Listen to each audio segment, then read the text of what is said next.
What's up? We are live from the heartland of America, where the truth still matters and the establishment can't silence us. I'm Gary Franchi. I am your chief White House correspondent for the Next News Network. And this is the Raw Feed, where we don't just report the news, we interact with you, the viewers, who are the news. And for our ex-viewers out there, repost the stream to your followers right now. Text this link to your friends and family. Bypass big tech's algorithm. We're streaming live to millions on YouTube, Rumble, and X, so make sure you're following us on all platforms because they can't take us all down at once. And if you want to support the show privately, just hit those donation links in the description. Every dollar helps us fight the censorship machine. So here's what sets us apart. We don't just talk at you, we talk with you. Your reactions, your comments, your insights, that's what makes this show what it is. And we're going to be reading your super chats and your Rumble rants between segments. So send them in right now, and we will feature them on screen for the world to see. Every level of our YouTube membership also gets special perks, exclusive Discord access, behind-the-scenes content, and acknowledgement in the live chat. So join at the link in the description. And check out our merch shop, shop.nextnewsnetwork.com. We've got Alligator Alcatraz, President Otto Penn, and our American Badass series show the world where you get your real news. Now, let me share something personal that just happened. Thailand has officially blacklisted me and Trump consultant Michael Alfaro after our Cambodia reporting reached President Trump himself. That's right. They're so scared of the truth that they've banned us from their country. Michael documented displaced families, destroyed temples, and 18 Cambodian soldiers still held captive by Thai forces. His live stream, it hit 9 million views in just 1 hour. I amplified it through the Next News Network, and now 70,000 Buddhist monks have nominated Trump for the Nobel Peace Prize because of what we exposed. Thailand, they can blacklist us, but they can't blacklist the truth. And speaking of history, on this day in 1968, Soviet tanks rolled into Czechoslovakia to crush the Prague Spring reform movement.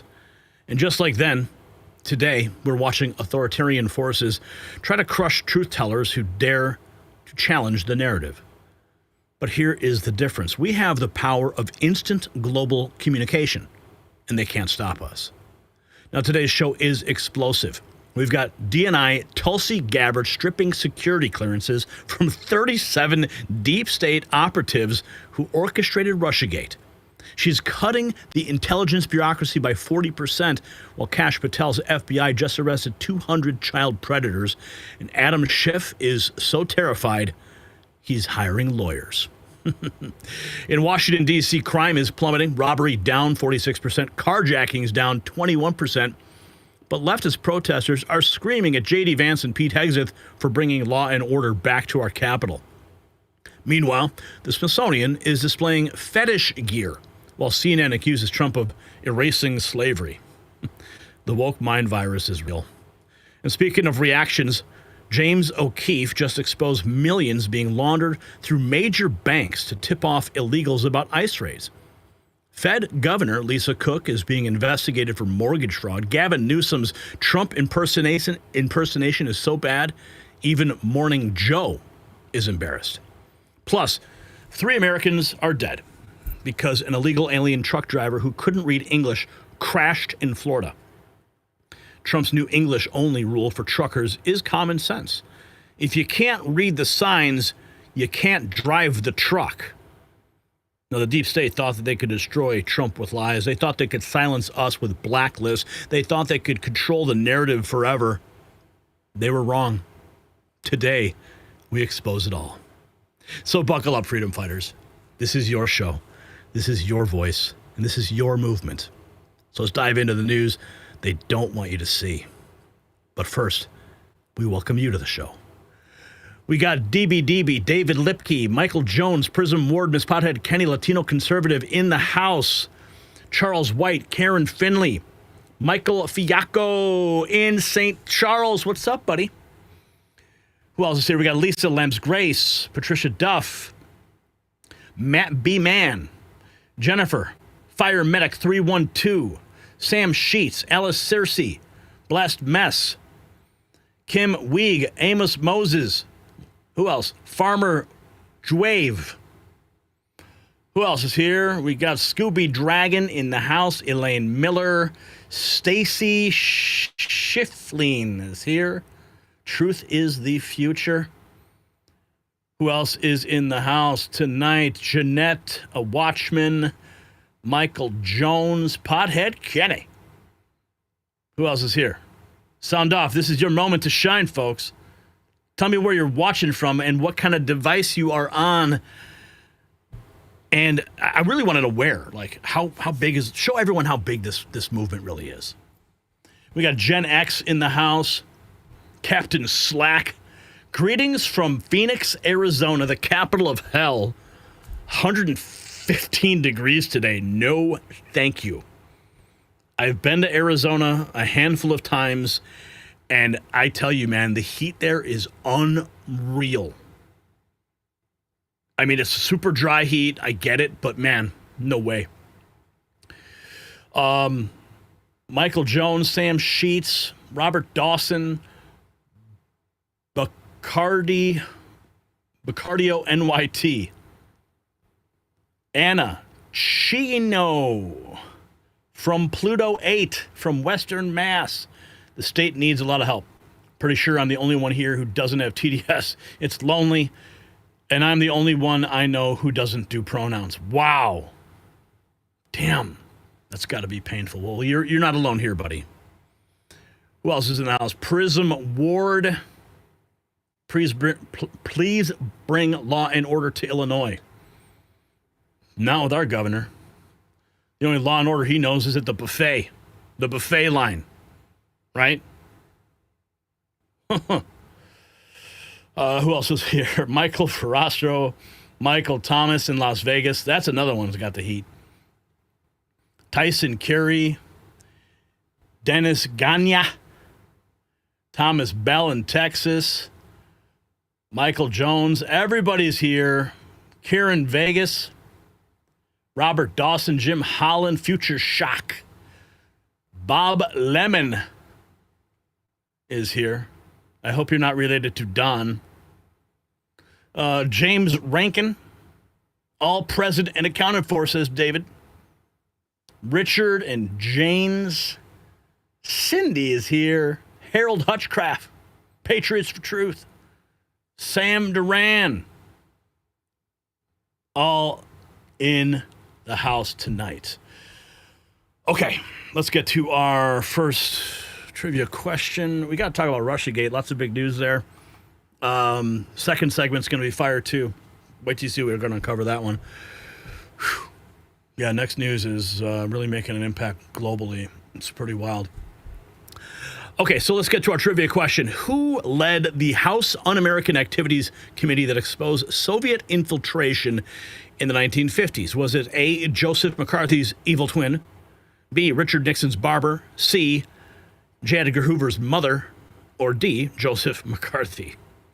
I think you guys are going to get the answer to this one, but we will find out for sure. You can drop your answers in the chat or in the comments or in the poll, and we're going to find out the answer after this segment, so stick around. Don't go anywhere. They lied to America for 8 years.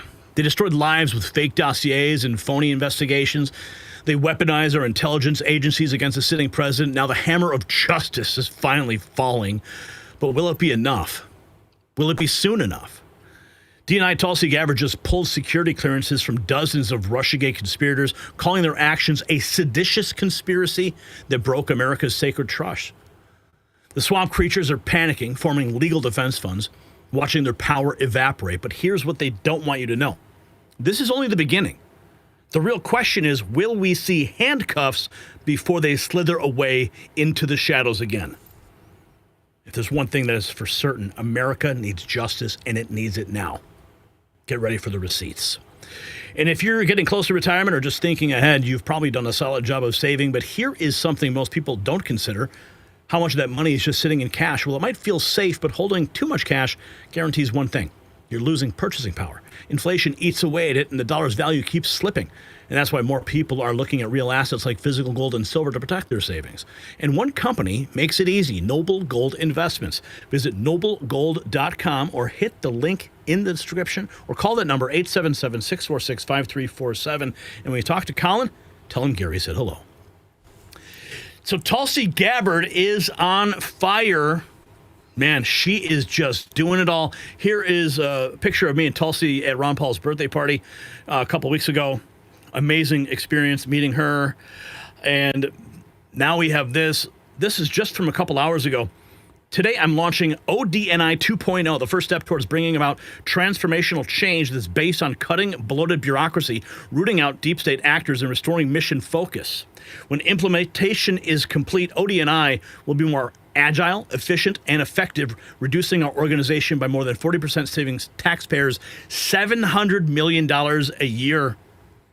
Looks like she's going full Doge on the ODNI. This is the official news release that she attached to her post. And she went on Hannity, and he asked her whether there is still deep state actors inside the intel community sabotaging elections. She didn't even have to think about it. She said our national security depends on exposing them. Listen to this. Do we have deep state actors that are trying to influence our presidential elections? Is that what we're concluding here? Yes, we have people within the intelligence community. Again, when you look at this example of who President Obama charged with this task, John Brennan, James Clapper, James Comey at the highest levels, but also those who worked as careerists within the intelligence community who did not object to their manipulation and manufacturing of intelligence and actually helped them get there, all moving towards their partisan interests, that they were not happy with the outcome of this election, and they were willing to do whatever it took in order to try to undermine President Trump's administration during his first term in office. These are bad actors that have to be rooted out. Our national security depends on it. The ability for the American people's trust to be earned back depends on exposing the bad actors and holding them accountable. And that's what President Trump is determined to do. Do we have... And she is the one tasked to do it. And I couldn't think of a better person. I mean, she left the Democrat Party. All right. She was one of them. She had a D next to her name. And now she's on our side. The Democrats tried to destroy her, too. Okay? And now she's got an axe to grind. Tulsi Gabbard stripping 37 of security clearances over Obama-ordered intel report that launched Russiagate. That's the New York Post 24 hours ago. Here's another clip. DNI Gabbard made another rare appearance on Fox, and she's not messing around. She knows every detail about Russiagate, and that's why the leftist hacks hate her. This video is well worth the watch. Share it so everybody knows the truth. Gunter Eagleman writing. Listen. Interference with us, with more. This kind of fits in with your original declassification. And that was what you discovered was there was an original senior career intelligence assessment about possible Russian interference in 2016. And they said there was no interference.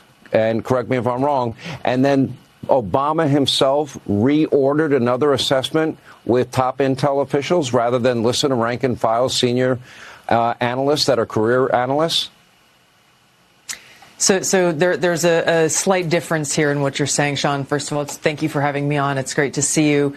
The intelligence community assessed in the months leading up to that November 2016 election that, yes, Russia was trying to interfere in our election by sowing discord and chaos, but stating over and over again that Russia did not appear to have any preference for one candidate over the other.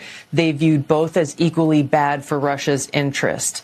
The big shift that happened around what is now commonly known as Russiagate was after the election. In early December, President Obama called a meeting of his National Security Council leadership, from that meeting, there was directive that was delivered from President Obama to then Obama's DNI, James Clapper, to then CIA Director John Brennan, to come up with a new intelligence community assessment that contradicted the ones that had been produced previously by the intelligence community. This new one said that Russia, Putin, did try to interfere in the election because he wanted Trump to win. They did this using shoddy intelligence, little pieces of intelligence gathered from places that intelligence professionals refused to reference previously because they knew it was substandard and did not meet the quality and the credibility that is expected of them as intelligence professionals. And they used the Steele dossier, knowing John Brennan knew, James Clapper knew, others within the intelligence community knew that the Steele dossier was a political manufactured document intended to be weaponized against then candidate Donald Trump. Well, Donald Trump won the election. The American people voted for Donald Trump in 2016.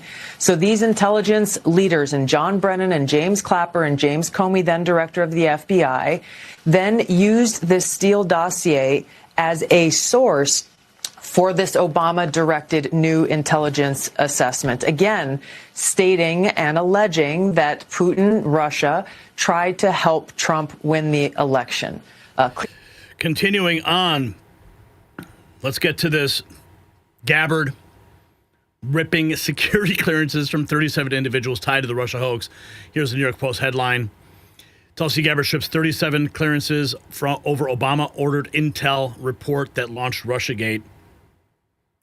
Here she goes, scorched earth on the 37 officials she just revoked for, calling it seditious conspiracy. Hundreds of pages. If you go to ODNI.gov, people who say, well, Tulsi, this is just your view or your interpretation. No, it's all in hundreds of pages of documents that I've declassified and released that show point by point exactly what happened through this timeline that showed this very dangerous thing that occurred in the creation of Russiagate, the creation of this manufactured intelligence assessment that essentially had the intent of undermining the voices and votes of the American people who elected Donald Trump. They were not happy with the outcome of that election. And so they created this politicized, weaponized piece of fake intelligence that, as you mentioned, then went on to serve as a foundation for everything that came after, the multiple investigations, the years-long Mueller investigation, 2 congressional impeachments, investigations in the raid at Mar-a-Lago. The list goes on and on. Ultimately, the real crime here was against the American people because this action singularly undermined the integrity of our democratic republic. What to speak of the fact that some of those folks and those 37 individuals that we revoked, directed the revocation of security clearances from today by under the direction of President Trump, they aided and abetted in this action, this seditious conspiracy that undermined our democracy, undermined our republic, and broke that sacred trust that every one of these professionals is supposed to have from the American people. If you go to ODNI... I gasp because I am furious about what's happened to our country. But I'm also overjoyed that we're finally seeing some justice here. I mean, yes, we haven't seen perp walks yet, but they're lawyering up. They know that it's coming. A lot of those folks didn't get the auto pen pardon from Joe Biden's, secret government. I mean, we know Adam Schiff did, but that can easily be tested now because he is lawyering up. He's preparing to get an indictment. Then we get a chance to test the legitimacy of Joe Biden's fake signatures on those pardons. And once one domino falls, they're all going to fall. We need to see this. I mean, the implications of Adam Schiff's challenged pardon is going to topple General Milley. It's going to topple Fauci. It's going to topple all of them, except for Hunter Biden, because that was actually signed by Joe Biden. Tulsi Gabbard set to announce she's striking nearly 50% of the Office of Director of National Intelligence, saving taxpayers almost $700 million a year. And we have this from the FBI Director Kash Patel, this just 13 hours ago, announcing Operation Restore Justice, resulting in the arrest of over 200 individuals involved in horrific actions against children across 55 FBI field offices, rescuing 115 children and declaring, if you harm our children, you will be given no sanctuary. Our children. If you harm our children, you will be given no sanctuary. There is no place we will not come to hunt you down. There is no place we will not look for you. And there is no cage we will not put you in should you do harm to our children. The prioritization of this administration and General Bondi has made it abundantly clear to child predators, you will be hunted down and you will be prosecuted. And that is a refreshing thing to hear for the men and women who do this work tirelessly. And it's also an acknowledgement of the safety that we look forward to bringing America. Our children. Now, I should point out that Kash Patel, he may be celebrated for that move, but this latest move here, you may have not known this. We did post this on X. FBI honoring agents involved in the Lavoie-Finicum standoff with a bravery medal. This is just a couple days ago. And there you can see Kash Patel giving the Shield of Bravery. Now, who was Lavoie-Finicum? Well, he was gunned down by FBI agents at the Malheur Wildlife Refuge years ago. We were actually one of the only news outlets to cover that standoff. And now the family is protesting FBI's bravery medals for agents involved in Finicum's death. The family of Robert Lavoie-Finicum is speaking out after the FBI awarded medals of bravery to members of its hostage rescue team who were involved in the January 26, 2016 operation in Harney County, Oregon, that ended in his death. Lavoie's widow, 12 children, and 45 grandkids say the FBI's official citation contains false information, including claims he rammed a federal vehicle, pinned an agent, and was headed to a clandestine meeting. In reality, he was on his way to a publicly announced town hall meeting hosted by county law enforcement. The government is honoring men while ignoring the unresolved question of our father's death. The family said he was shot in the back 3 times, fired upon with his hands raised. His truck with women inside was riddled with bullets. Evidence was mishandled. He was labeled a domestic terrorist without trial or due process. To call this bravery dishonors truth and justice. The Finicum family has sent a letter to FBI Director Kash Patel requesting correction of false statements in the award citation, clarification on the legal grounds for labeling Lavoie a domestic terrorist, and full transparency and release of records surrounding the operation. Every medal given without truth, acknowledged, or to those who do not deserve it is another wound to our family. The statement continued, we want closure, not commendations based on falsehoods. And you can contact Mark Herr, who is the Finicum family representative. I remember covering that very, very clearly. So, we have to hold these people accountable. I'll commend Kash for his actions to save children, but I will not commend him for awarding those FBI agents a Medal of Bravery for an act of cowardice. Let's keep going here. Okay, so here's Tulsi Gabbard 24 hours ago on those security clearances. She writes, being entrusted with a security clearance is a privilege, not a right. And what's interesting, and before I go further, a lot of these people with security clearances, they go on into media roles. They become commentators. And because they have that security clearance, they still have access to internal documents and information and intelligence that they can then dance around or kind of present on those mainstream channels. So it's a huge, huge selling point when they bring in former FBI agents onto MSNBC. She writes, those in the intelligence community who betray their oath to the Constitution and put their own interests ahead of the interests of the American people have broken the sacred trust they promised to uphold. In doing so, they undermine our national security, the safety and security of the American people, and the foundational principles of our democratic republic. This is why, at POTUS direction, President Trump's direction, ODNI Gov directed the revocation of the security clearance of 37 current and former intelligence professionals who have abused the public trust by politicizing and manipulating intelligence, leaking classified intelligence without authorization, and or committing intentional egregious violations of tradecraft standards. Our intelligence community must be committed to upholding the values and principles enshrined in the U.S. Constitution and maintain a laser-like focus on our mission of ensuring the safety, security, and freedom of the American people. Here's the official statement on the decision and the revocation of security clearances, giving a point-by-point reasoning, as I just read to you. Now, who were those people? Here's the big list.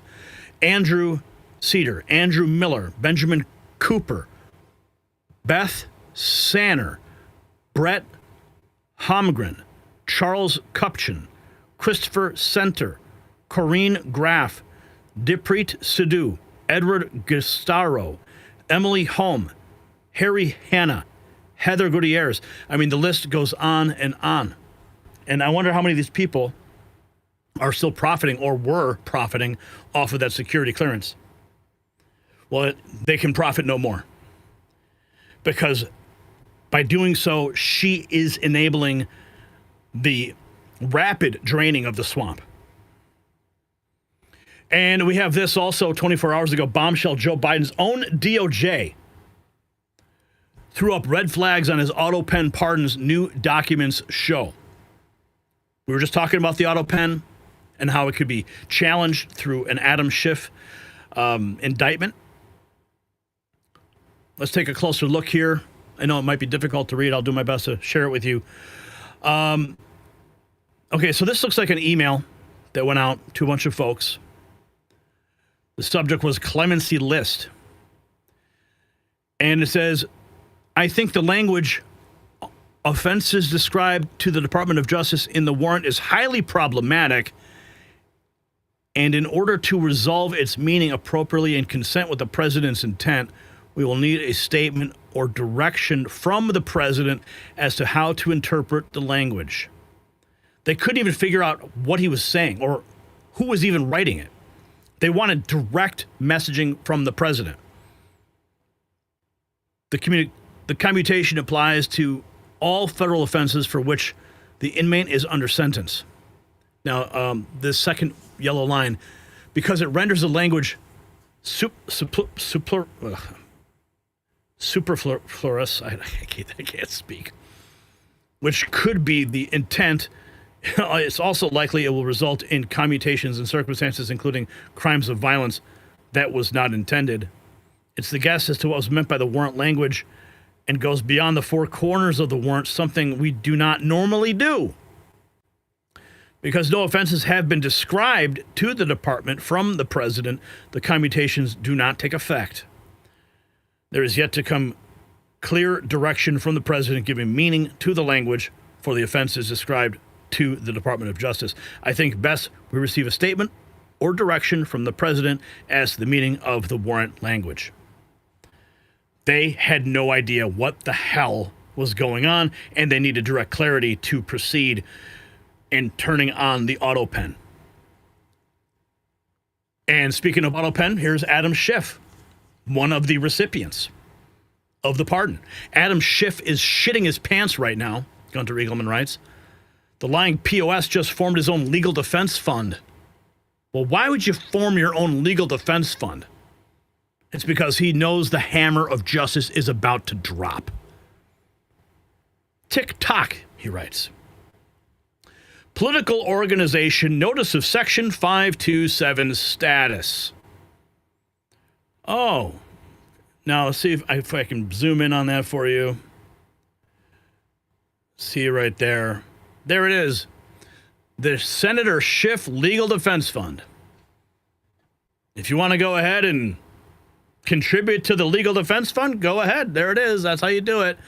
Established on 8/14/2025.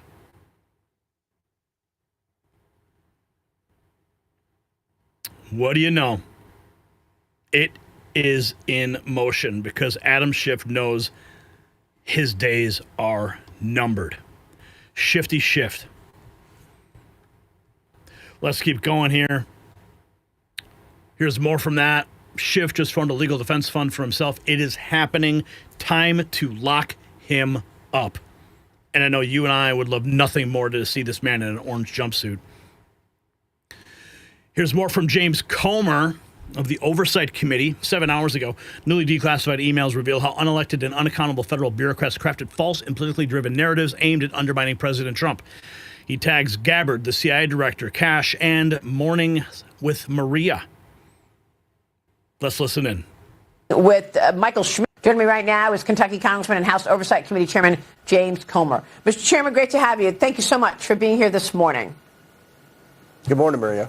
And of course, there was a behind closed doors testimony of Columbia University law professor Daniel Richman, who apparently was Jim Comey's media mole. And he was communicating with Michael Schmidt at the New York Times, according to John Solomon at Just the News. And he was trying to get Michael Schmidt at the New York Times to write favorable stories about Jim Comey and negative stories about President Trump. What can you tell us? Well, look, this is what we thought was going on all along. This is the deep state coordinating and colluding with the liberal media to create false narratives that would hurt President Trump and other Republicans. This has been going on for a long time, and thanks to Tulsi Gabbard and John Radcliffe and Kash Patel, we're finally seeing the evidence to prove that, and hopefully we're turning a corner with respect to our intelligence community, and these new faces led by President Trump can restore credibility to our intelligence community. Yeah, I know, but I mean, are we ever going to see accountability, Congressman? I mean, we've been talking about the Russia collusion lie for years. Here it is, John Radcliffe with me back in 2019, basically putting his finger on the story, knowing that John Brennan and James Clapper were behind pushing this ridiculous nonsense. Watch this, 2019, watch this. The Democrats have made the mistake of staking the credibility of all this on Adam Schiff. The person that they put in charge of this investigation turns out is the one that helped start it by meeting with a person who walked out of Adam Schiff's office and became the whistleblower. And at the very same time that that's happening, as you mentioned, now there's an Inspector General report that comes out that says during the last impeachment hoax, the Trump-Russia one, Adam Schiff repeatedly made false statements to the American people about the FBI's actions. You know, Adam Schiff was certainly out and about a lot throughout the last 3 years saying that there is collusion in plain sight. And now we get the IG report and we actually see the misconduct and what they call errors, fraud, whatever you want to call it. What is your reaction to what you learned from Michael Horowitz? It wasn't just that Adam Schiff was out and about. He put out a report that said there was no FISA abuse by the FBI. That was false. He said that the FBI didn't fail to turn over exculpatory information. That was false. He said that the Steele dossier was not a central part of the FISA applications against Carter Page. That was false. So Adam Schiff was your colleague in the House. I mean, he was the chairman of the Intelligence Committee at one point. Now he's a senator. There's been no accountability. Why should we expect any accountability anywhere? Well, this is the opportunity that conservatives have been waiting for a long time. Now we have people like John Radcliffe, who, along with Gavin Newsom, have been saying this was what was taking place for a long time. Now, with access to the National Archives, we have the evidence in the form of emails to prove this is what's happening. It's up to Pam Bondi now to take this evidence and hold people accountable. And if for whatever reason, people like Adam Schiff and Clapper and Comey and Christopher Wray, if they get by with what they've done and are never held accountable, I think there's going to be a lot of disappointment among conservatives because we've sat back and we've watched this happen over the last 5 to 8 years, and nothing's happened. Now the evidence is clear. It's time to hold people accountable. It's my understanding, Maria, that there are grand jury deliberations taking place. It's my understanding that the Department of Justice is serious about taking this evidence that's emerged and holding these people accountable. And I certainly hope that's what happens. Yeah, we all hope it happens. Adam Schiff, the whole lot of them. Let's take a listen here. Tulsi Gabbard stripping 37. This is another clip from Fox. I think we may have played this. If you go to ODNI.gov, people who say, well, Tulsi, this is just your view or your interpretation. No, it's all in hundreds of pages of documents that I've declassified and released that show point by point exactly what happened through this timeline. And that timeline is true and correct. And the deep state is absolutely panicking right now. If you got value from this report, tap subscribe. My final thought is next. This matters because for 8 years, these criminals used your tax dollars to fund a coup against your president. They turned the CIA, the FBI, and the NSA into their personal attack dogs. They leaked, they lied, they destroyed innocent people like General Flynn and George Papadopoulos. Now Tulsi is taking a hacksaw to their power structure. 40% workforce reduction, $700 million saved, and those 37 security clearances, just the appetizer. The fact that Adam Schiff needs a legal defense fund tells you everything. These people thought they were untouchable. They thought they were above the law, permanent fixtures in the shadow government. They were wrong. So here's my question for you. Is revoking clearances enough? Or do we need to see the perp walks? Who do you want to see perp walk first? Let me know in the comments. Let's continue the conversation. And while you're fired up, check out our merch shop and support our network. It's linked down below, and show the world you stand with truth over treason. Okay, we got a couple super chats to acknowledge here. Thank you guys for showing up. We got Bicardio NYT dropping $1 in the jar. Thank you, sir. We got Dan Thompson dropping $10. What about Randy Weaver and Ruby Ridge? We have not forgotten. No, we have not forgotten about Randy Weaver. And I was actually honored to interview him in my early years in media when I was on the Republic Broadcast Network, I think it was back then. Yeah, that was wild. And Craig dropping $5. Nebraska reporting for duty. God bless every patriot here. So, should we find out what the answer was to our question? Perhaps we shall. You guys had Joseph McCarthy, and you were right.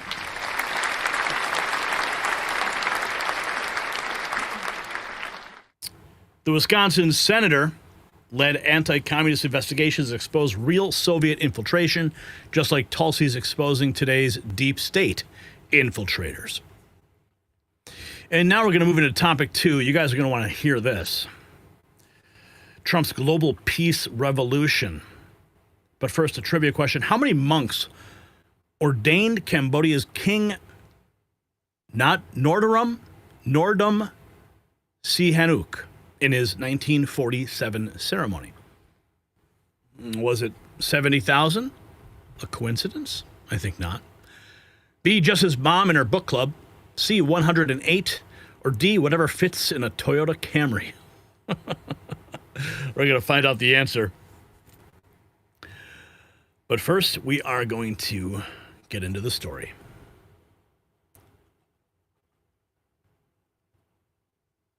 History is being written right now. Thailand has officially blacklisted 2 Americans, a colleague of mine, Michael Alfaro, and yours truly. And thanks to our reporting, 70,000 Buddhist monks are nominating President Trump for the Nobel Peace Prize. From Cambodia's killing fields to Ukraine's battlegrounds, Trump is ending conflicts that the establishment said were impossible to solve. Putin himself admitted this war would have never happened under Trump. Now, 8 world leaders assembled in 36 hours for Trump's peace summit. Treasury Secretary Bessent says Trump is the only person on earth who can stop the bloodshed. The military-industrial complex is panicking. The warmongers are exposed. Peace is breaking out worldwide, and they hate it. But can Trump close the deal before more lives are lost? Keep on watching. Now, before we jump into today's news, here is a quick word from our sponsor, Hyperbit Technologies. It trades under HYPAF on the U.S. market.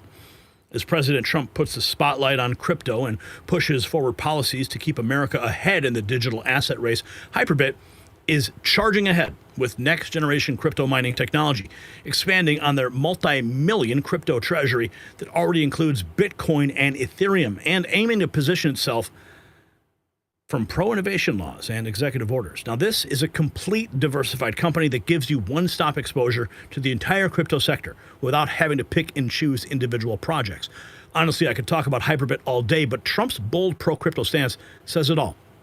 For everything you need to know, just check out the link in the description below, hyperbit.ca.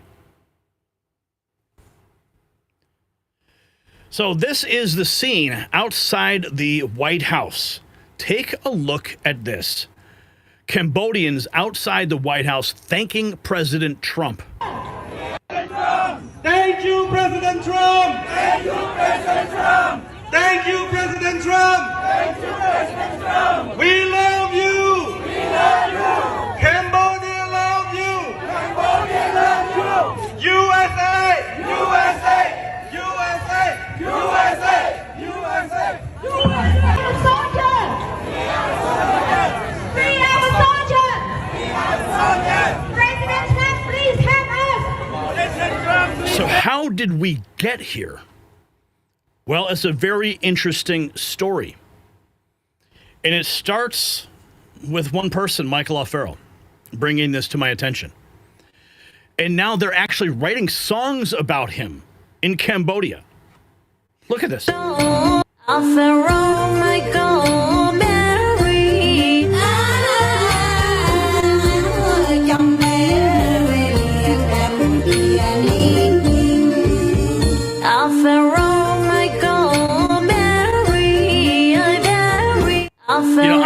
I kind of like the sound of that. I like it. I think I could dance to that. I kind of want to get out of this chair and start dancing because it has a beautiful sound to it. The thing is, I've known Michael for years. Michael introduced me to President Trump, and he introduced me to this story. And this is the video that I shot on the way to Texas that set the ball in motion after long discussions with Michael about what was going on in Cambodia with the nomination of President Trump to be for the Nobel Peace Prize and the renaming of a highway and trying to free these soldiers who are in captivity. I mean, Michael went down to the border. He went to Cambodia. I was talking with him on our entire trip down. The ball was moving so fast, and Michael was there. He's like, look, I got to go. He's like, I just got to go down to the border. I've got to figure out what's happening. And he went. And he was just remarkable in his bravery. Look at him. He's right there in the middle of the night, the rain coming down, and he's revealing the peaceful people that live in this village. And you have to come with me to see this. Look over here. Look at all these innocent people, these children. Hello. Now what you're seeing here. Children here. These children want peace. These children deserve peace. The Thai forces are saying that Cambodians are a threat. The Thai forces are saying that they feel the Thai forces did. Wait until President Trump sees it. Thailand, just wait. You think you're the boss? Wait till the President of the United States finds out exactly what happens on the border. And what did they do? They came here to this village. They built this wall here, the barbed wire fence entire, with guns facing downrange at these young, poor people that are just living outside in the rebels. Thousands of them have now been displaced. Their homes have been taken away. Their schools have been like this before. So this video that Michael shot, he went live, recorded this video. Now, in the first hour, it hit 9 million views. And after much discussion with Michael and the aggregate that we found of people sharing, from what I understand, this video went so viral in Asia, 100 million views. And it infuriated the government of Thailand to the fact that I'm now blacklisted from the country. Well, guess what? I don't care. Okay, I wasn't planning on going to Thailand anyway, so no sweat off my back. All right? I love it here in the United States. I love my freedom here in the United States. So you guys can blacklist all you want. But that video set off the Royal Thai Army. Look what I removed the text, but this is the propaganda that they put out. They started to claim that he was there as a paid lobbyist. I spoke with Michael directly, and that's not the case. They tried to claim that he was a White House correspondent, but he never made that claim. In fact, the only time that claim was ever made, it came from the Deputy Prime Minister's own Facebook post, which was a misattribution. It was lost in translation. And they've used that as an attack vector ever since to try to discredit Michael and try to discredit me. This is the I'm gonna play all this for you. I'm just trying to set it all up. But here's where Michael was meeting. This is the Ministry of Tourism official Cambodia X account. Michael meeting with high-level diplomats there in Cambodia, triggering an avalanche of support that reached the White House.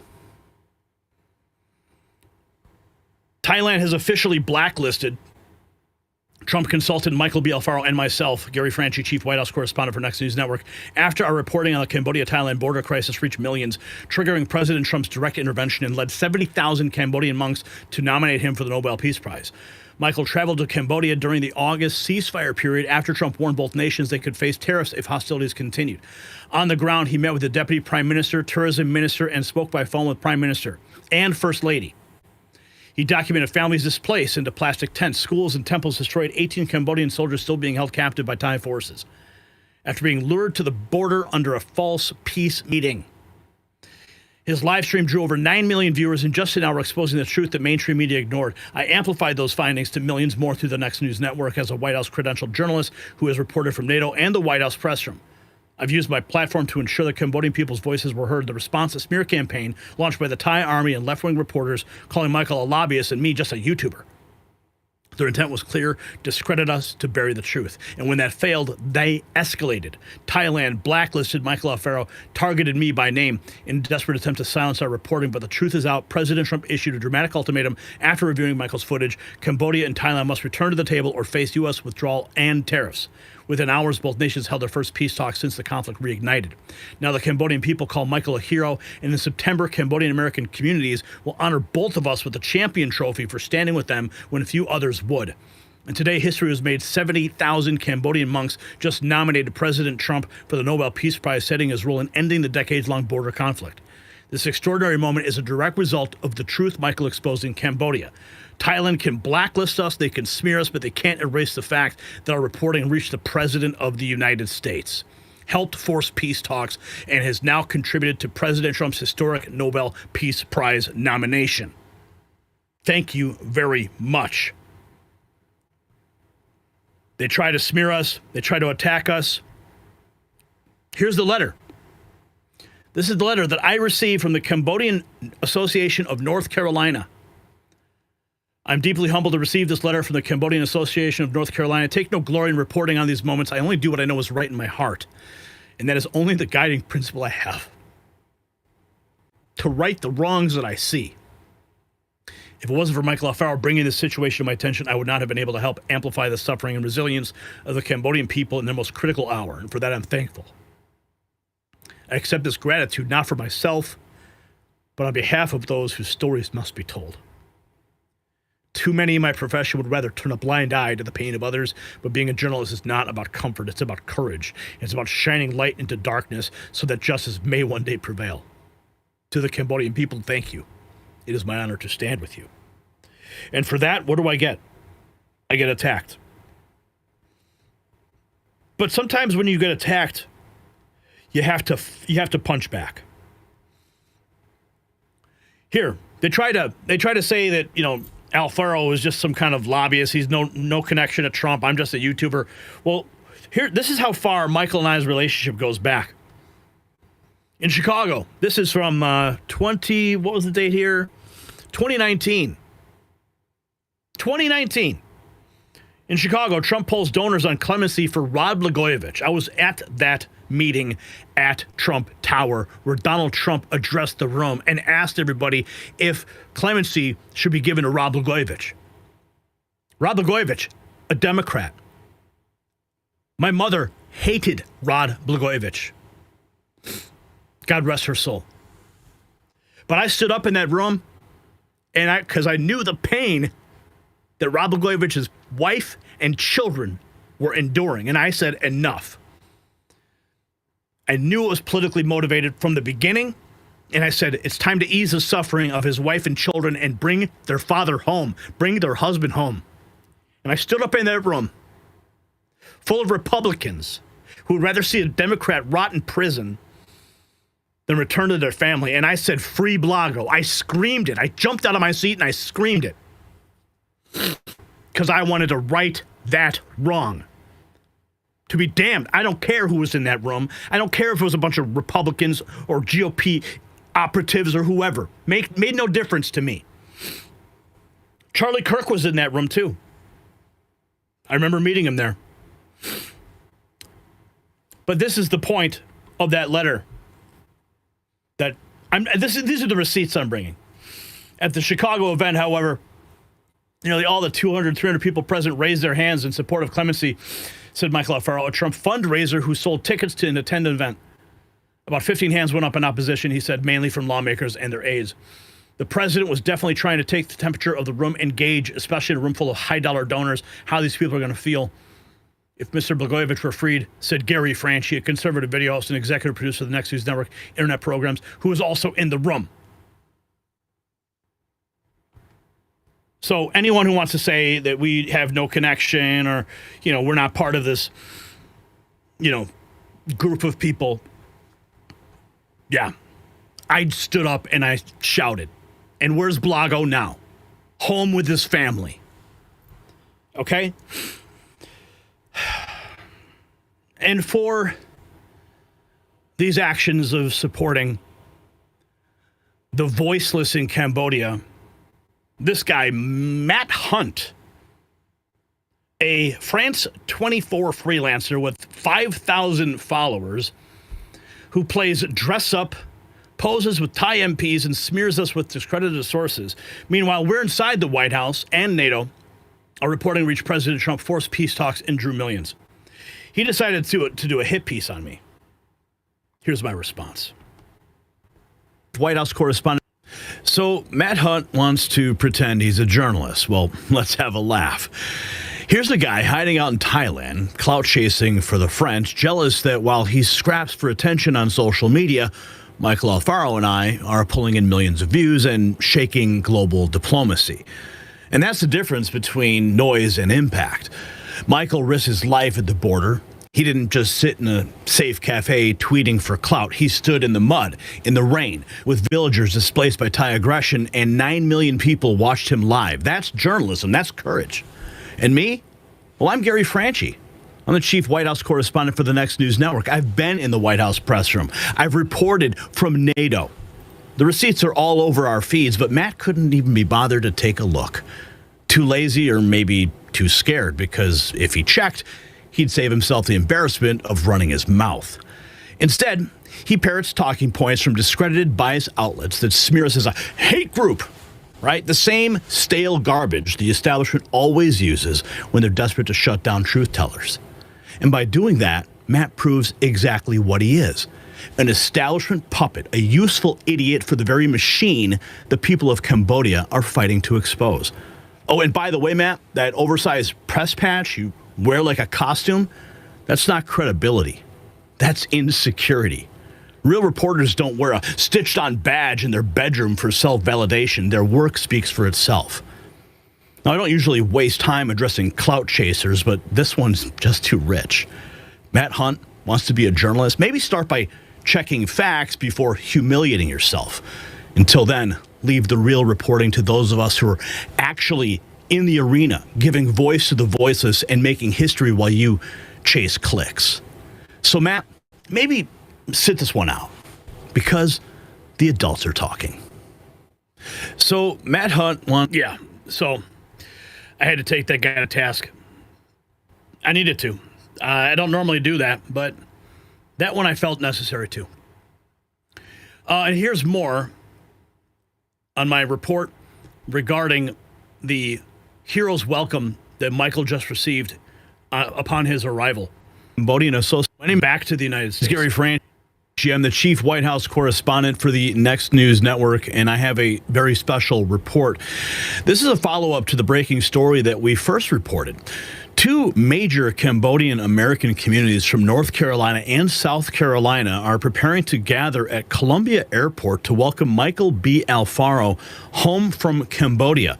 Saya Thatch, the president of the Cambodian Association of North Carolina, says that Cambodians in America, Cambodia, and around the world now honor Michael as a hero for his courage at the war zone along the Cambodia-Thailand border.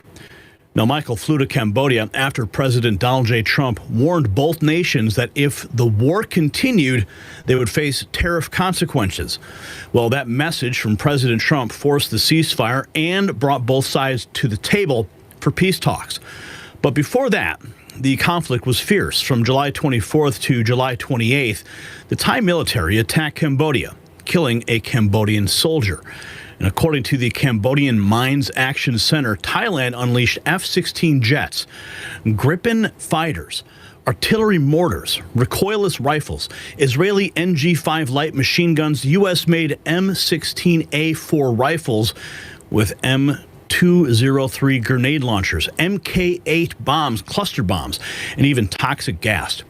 And, most shocking of all, the Thai military kidnapped 20 Cambodian soldiers. 2 were released. 18 still remain in captivity. Now, on the ground in Cambodia, Michael met with the deputy prime minister and, of course, the tourism minister and other senior ministers. He spoke directly with the prime minister and the first lady. At the border, he witnessed the devastation firsthand. Families driven from their homes, living under plastic tents without food, medicine, or schools. And then came the live stream. Michael's broadcast from the border drew more than 9 million viewers in just 1 hour. In that video, he showed barbed wire fences cutting through Cambodian soil, homes destroyed, and families sleeping in the streets. He called out the Thai military for violating President Trump's call for peace and urged the U.S. Congress to take immediate action against Thai aggression. Now, that live stream has now made Michael the target of an international smear campaign. The Thai government has publicly slandered him, falsely claiming he was a paid Cambodian lobbyist. And more dangerously, they've gone even further, calling on Thai nationals in South Carolina to harm him when he returns. Now, these are not private threats. They were made publicly. I spoke to Michael directly, and that's what he claims. Michael's life is now in danger, and for that reason, the South Carolina Attorney General's office has been contacted, and law enforcement is being briefed to ensure his safety upon arrival. Cambodian Americans will be at Columbia Airport to welcome him home, but security is now essential. Now, Saya Thatch says that Michael's courage revealed the truth. Thai military aggression, Cambodian suffering, and the kidnapping of 18 soldiers still held to this day. He's announced that in early September, the Cambodian community in America will present a champion trophy to Michael B. Alfaro and to me for exposing the truth about Thailand's invasion and standing with the people of Cambodia. This is history in the making. A Cambodian American hero returning home, welcomed by his community, while President Trump's intervention continues to shape peace talks in Southeast Asia. The people of Cambodia deserve peace, dignity, and respect. And thanks to your voices, their story is finally being heard. Make sure to watch, share, and let the world know the truth cannot be ignored. For the Next News Network, I'm White House correspondent Gary Franchi. My name is Gary. And now, outside the White House,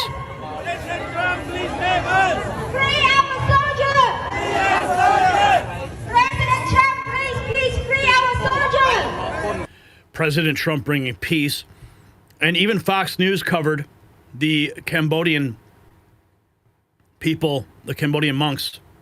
Check this out.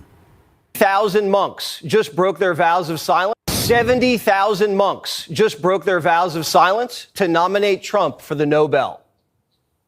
Dear Mr. President Trump, we are standing here today with hearts full of appreciation.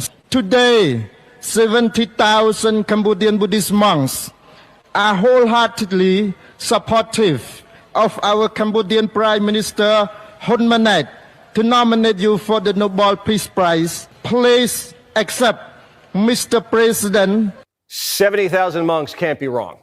After Trump brokered a peace deal between Cambodia and Thailand, the monks went ultra MAGA and shaved their heads like Stephen Miller. So 47's thinking about sending them all 70,000 of them Trump 2028 hats, duty and tariff-free. Zelensky and Macron went home yesterday with hats that said 4 more years. Just like when you visit a museum, Trump brought them to the gift shop right before they hit the door. Putin wanted a hat too, but instead Melania gave him a letter that said, "Stop killing kids." And Trump buzzed them with B-2s. Alaska was a show of force by President Trump. He invited President Putin to land that the Russians used to own. He displayed a huge amount of military hardware and then did a flyover. It was kind of like inviting your uncontrollable neighbor to your house and showing him your gun case. Trump's giving everybody options, the easy way or the hard way. This time, Zelensky picked the easy way. He wore a suit, said his thank yous, and brought Trump a big, beautiful gift, a putter from a Ukrainian soldier who lost his legs in a war and then picked up golf. Engraved on the head, "Let's putt peace together." Constantine, first of all, I just watched your swing. I know a lot about golf, and your swing is great. It looks beautiful, and you're going to be a very good golfer very soon. But I also want to thank you for this putter. It's beautiful, and it's made with real love, and it's given to me with real love from you, and I appreciate that. Every time I sink a putt, I'll be thinking about you. Maybe the president. President Trump being hailed all over the world as the president of peace. Check this out. Well, here's something you don't see every day. Dear Mr. President Trump, we are standing here today with hearts full of appreciation for your instrumental role in bringing about the recent ceasefire between Cambodia and Thailand. Those are Cambodian Buddhist monks cheering on our president for his help in the ceasefire deal between Cambodia and Thailand. Not only that, they are going to be nominating him for a Nobel Peace Prize for his work in ending the war between those two nations. Today, 70,000 Cambodian Buddhist monks are wholeheartedly supportive of our Cambodian Prime Minister Hun Manet to nominate you for the Nobel Peace Prize. So how did it all begin, though? It started with Michael Alfaro walking with those monks, bringing the message of peace to Cambodia, investigating on the ground, going to their temples, observing, reporting, and respecting. And now Fox News is reporting because of everything that Michael and I have been doing behind the scenes to make this moment possible. President Trump is the peace president. And of course, you have what's happening in Russia and Ukraine.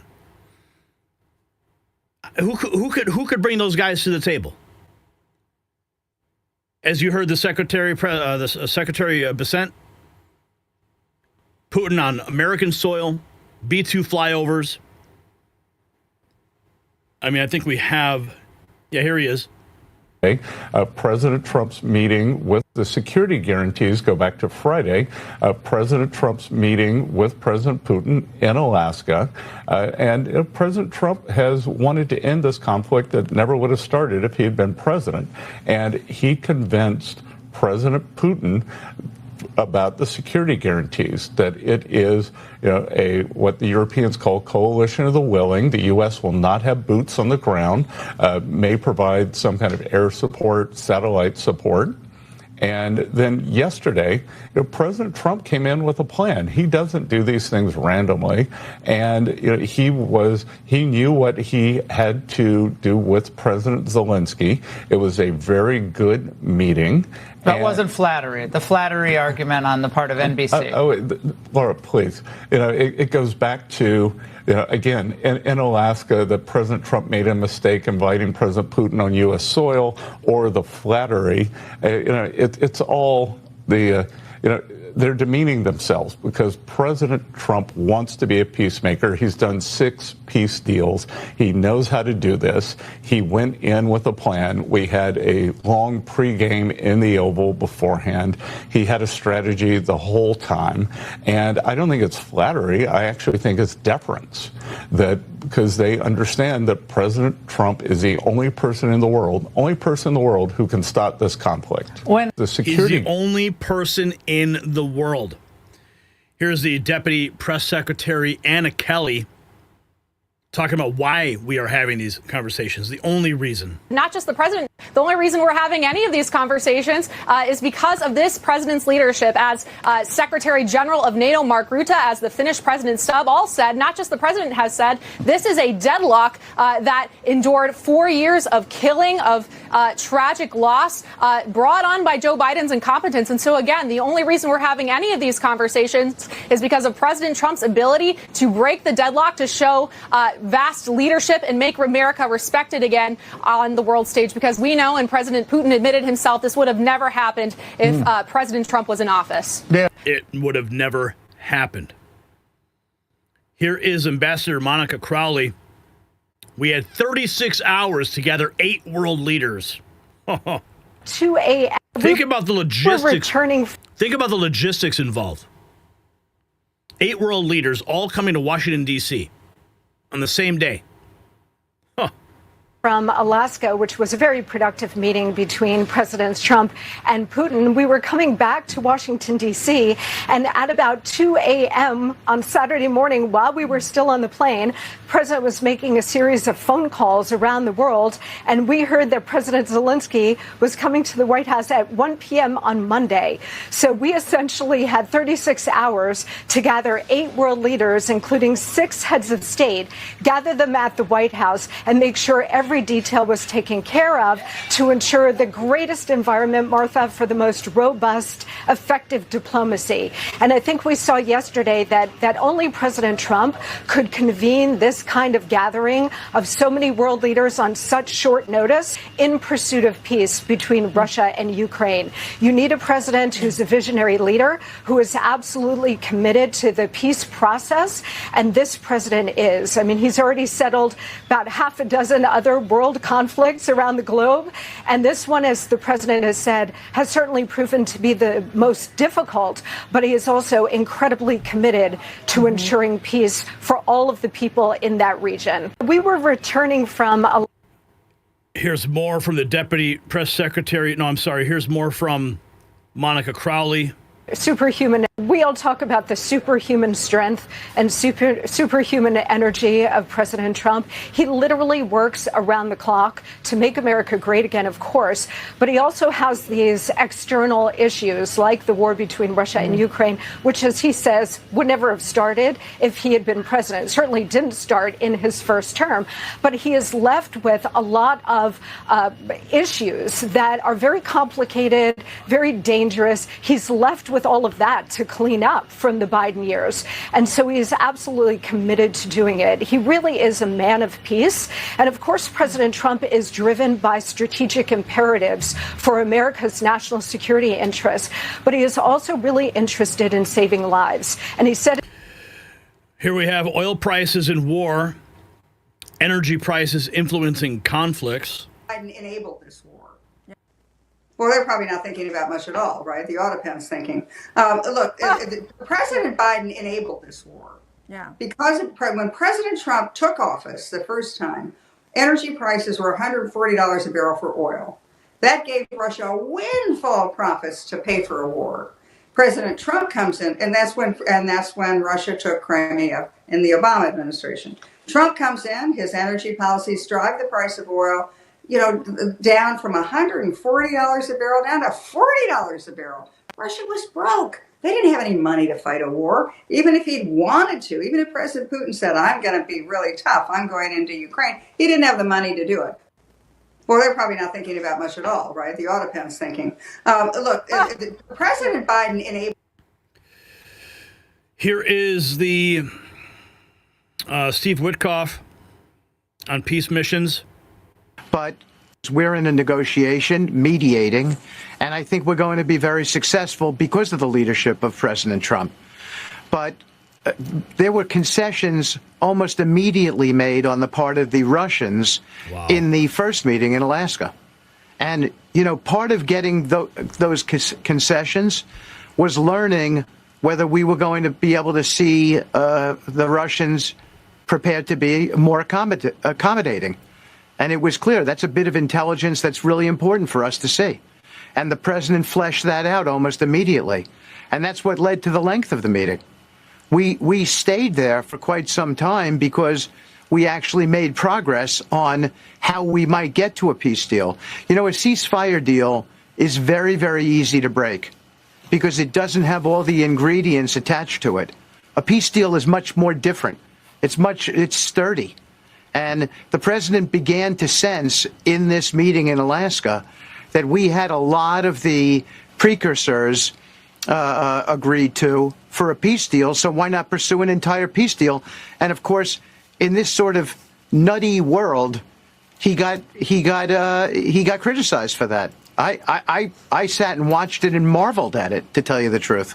Well, it's because the war machine, it thrives on war. The war profiteers, the military-industrial complex. Peace is a word that they despise.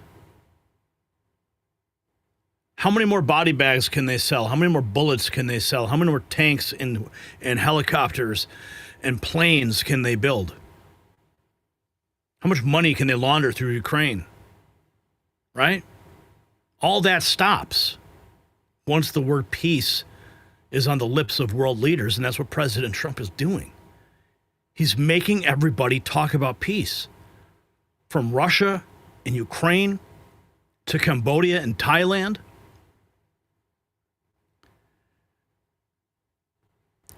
Let's listen to this is a why does President Trump now want to move directly from the current situation to a peace deal?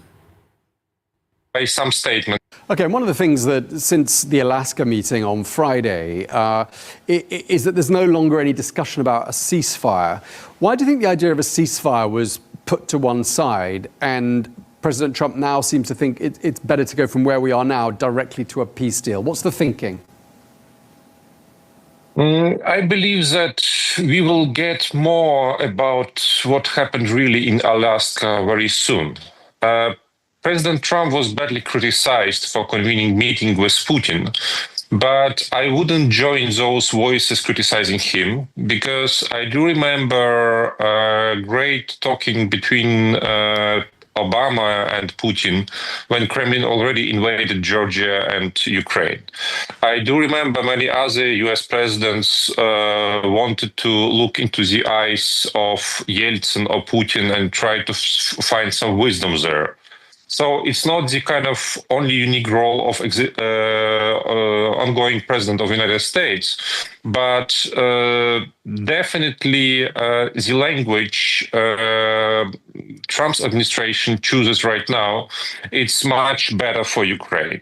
And we were all confused by pictures received from Alaska, by some statements from there.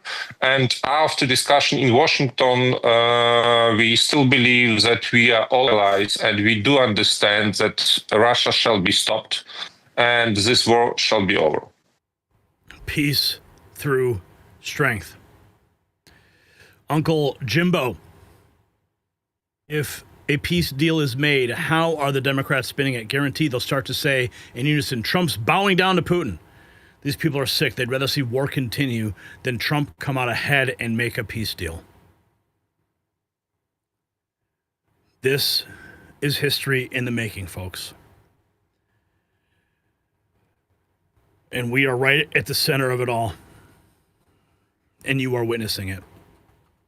If you got value from this report, tap subscribe. My final thought is next.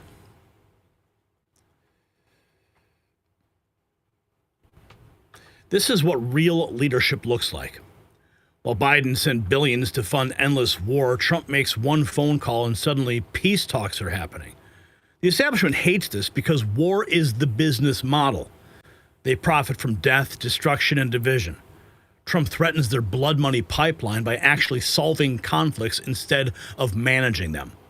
From Southeast Asian temples to European capitals, the world recognizes Trump as the peacemaker, while our own media calls him a warmonger. And Thailand can blacklist truth tellers like myself or Michael Alfaro, but they can't blacklist peace. When 70,000 monks unite to nominate an American president for the Nobel Prize, that's not politics, that's divine intervention. So here's my question. Should Trump accept the Nobel Prize or tell them to keep it until every war is ended? Drop a yes or a no, and let's continue this conversation. And while you're commenting, make sure you grab some Next News gear from our shop. You'll find it linked down below.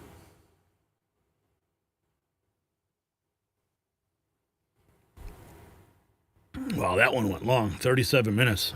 Holy cow. Whew.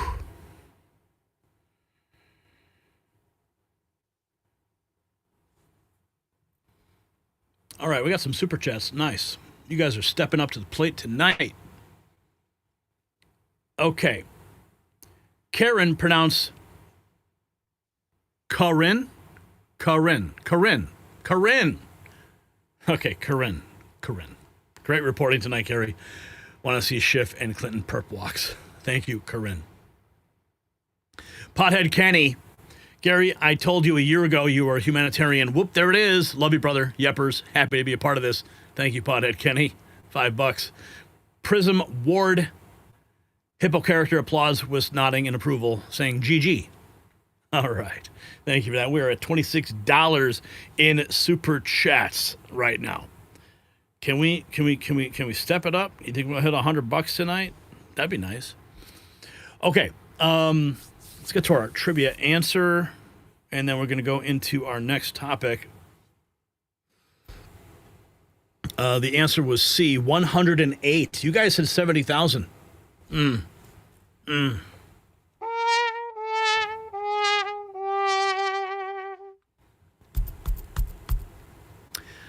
Answer 108, a sacred number in Buddhism representing spiritual completion, fitting for Trump's peace mission today. Okay, moving right along, our next trivia question. Which museum was caught displaying Soviet propaganda as art during the Cold War? Was it A, the Smithsonian, because history repeats? Is it B, Bob's Bait Shop and Gallery? C, the Museum of Modern Art? Or D, Hunter Biden's Laptop Museum?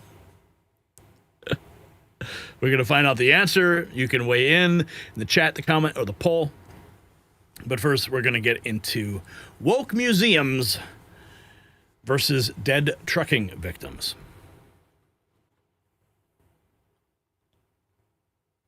America's at a crossroads, and only Trump has the guts to fix it.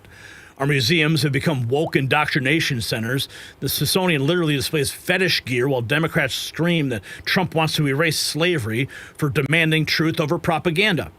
Meanwhile, 3 Americans are dead because an illegal alien trucker who couldn't identify basic road signs was allowed behind the wheel. Biden's America, where your kids see perverted displays in museums and share highways with drivers who can't read stop. Trump's solution is simple. Restore dignity to our institutions and enforce English-only rules for truckers. No more woke garbage poisoning young minds. No more preventable deaths from language barriers. Common sense is coming back, so keep on watching. If you're getting close to retirement or just thinking ahead, you've probably done a solid job of saving, but here's something most people don't consider how much of that money is just sitting in cash.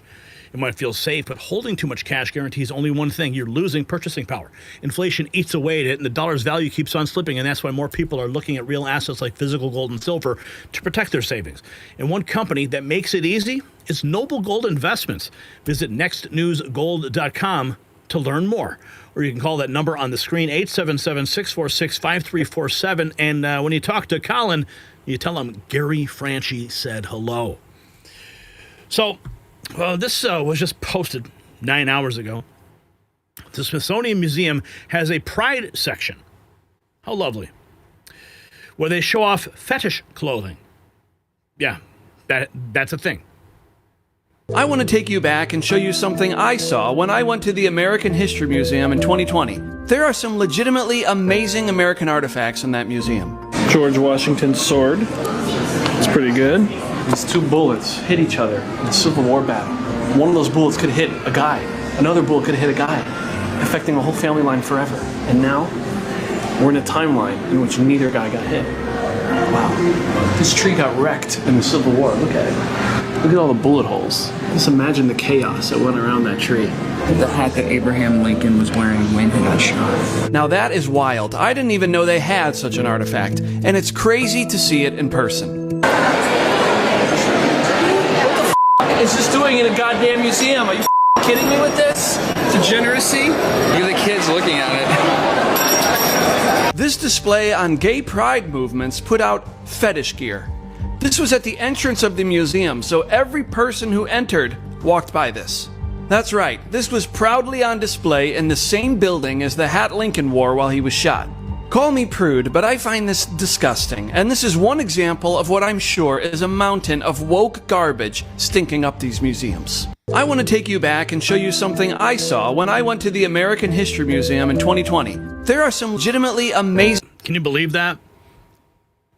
That is what was on display right as kids would walk in. Oh boy, here we have it. Starting in 2012, sociologists began picking up on a new trend. White progressives were becoming obsessed with race, slavery, and white supremacy, largely driven by the liberal media, exponentially increasing its focus on these issues. Sociologists called it the Great Awakening. And starting around 2011, 2012, sociologists started to notice a shift in white liberal opinion polling to where white progressives became more extreme in their views on race than Black and Hispanic Americans. And they called this, the sociologists did, called it the Great Awakening. And when they postulated, where did this come from? Why did white progressives suddenly start obsessing over race in a way that was actually far to the left of where Hispanic and Black Americans were on this issue?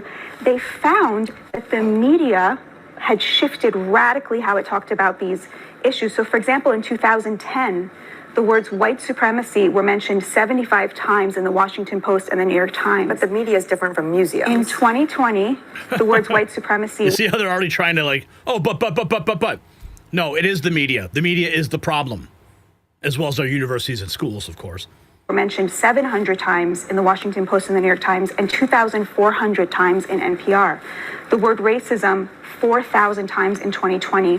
The words white and racial privilege from 2013 to 2019 grew by 1,500% in the New York Times and the Washington Post. And the word slavery itself exponentially skyrocketed as a percentage of words. I'm offering this only to suggest... I understand. I'm just wondering what do you think is the problem with talking about slavery, white supremacy, racism, et cetera? So the point I'm trying to make here is that liberals will say, well, this is a reflection of reality. But of course it isn't. This is a reflection of a newfound obsession that was driven by the media. Well, and that doesn't reflect either the moral evil of these things or the historical accuracy. I do want to dive into what you mean by that, because you say that you don't think it's a reflection of reality. Based on what? Well, based on the idea that... Because the amplification of that language gets burned into the psyche of humanity in the United States. And it becomes a self-perpetuating prophecy. That's what happens. And you have white liberal mothers driving their minivans, white knighting, because I think it's the greatest virtue signal. Those things don't exist, that white supremacy doesn't exist, racism doesn't exist, that we shouldn't be talking about it. No, it does exist. But when you over-amplify it, it creates distortion. The idea, obviously, all these things I think are evil, but there's not more slavery now to the tune. Yeah, but I think part of the problem, than there was is that in the yeah, I'm not even going to dignify the rest of that panel.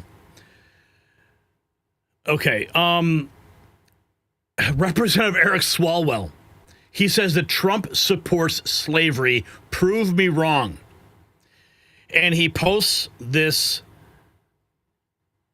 post from Donald Trump's Truth Social account 24 hours ago. And he specifically highlights a couple lines. Donald Trump wrote, the museums throughout Washington, but all over the country, are essentially the last remaining segment of woke. The Smithsonian's control, where everything discussed is how horrible our country is, how bad slavery was, and how unaccomplished the downtrodden have been. Nothing about success, nothing about brightness, nothing about the future. We are not going to allow this to happen, and I have instructed my attorneys to go through the museums and start the exact same process that has been done with colleges and universities where tremendous progress has been made. This country cannot be woke because woke is broke. We have the hottest country in the world, and we want people talking about it, including in our museums. So, yes, slavery was bad. How unaccomplished the downtrodden have been. But what about the success of the downtrodden? Right? Abby Phillip on CNN having a meltdown because her attacks against white people and lies about slavery are being called out by patriots like Jillian Michaels. All races were slaves, and now people benefit from that evil, including Phillip. Will she pay reparations? Everything. We were having a discussion on the show about Trump's attempts to influence parts of American culture, like the Smithsonian, like the Kennedy Center, and the arts, when suddenly the conversation turned to slavery and race. And Jillian argued that everything in the culture has become now about race. He's not whitewashing slavery. So he's not? He's not. No, okay. He's not. And you cannot tie imperialism and racism and slavery to just one race, which is pretty much what every single exhibit does. Then what really shocked all of us at the table was that she seemed to try to be minimizing the impact of racism and slavery on American history. Do you realize that only less than 2% of white Americans owned slaves? But it was a system of white supremacy. You know that slavery is thousands of years old? White people were Do you know the slave who owners. in America was the first race to try to end slavery? That's an incredibly misleading statistic, because even the Americans who did not own slaves also participated in slavery by benefiting from the economic system of slavery, the political system. Okay, enough of you. Let's see what's going on here. Here is Eric Swalwell, speaking of which. Kyle Becker writes, who is this guy? Is he a publicist for slavery, like a lobbyist on behalf of slavery? Eric Swalwell is challenging Jasmine Crockett for the dumbest member of Congress. It's now a toss-up. The same thing with another. Who is this guy? Is he a publicist for slavery, like a lobbyist on behalf of like slavery? That he would want to erase one of the ugliest things that's ever happened in America and educate our children, especially about how we make sure it doesn't happen again. He's done the same thing with another ugly day in America, January 6th. He's tried to erase that day and take the heroes of that day, the police officers, and make them the villains so that he also erases his own responsibility. This is what he does. Oh, wow. He's going back to January 6th. Unbelievable. Shifting to that horrible tragedy in Florida. The illegal who got a driver's license from Newsom and killed 3 people was only able to read a quarter of the traffic signs and answer 2 of 12 questions on an English proficiency test.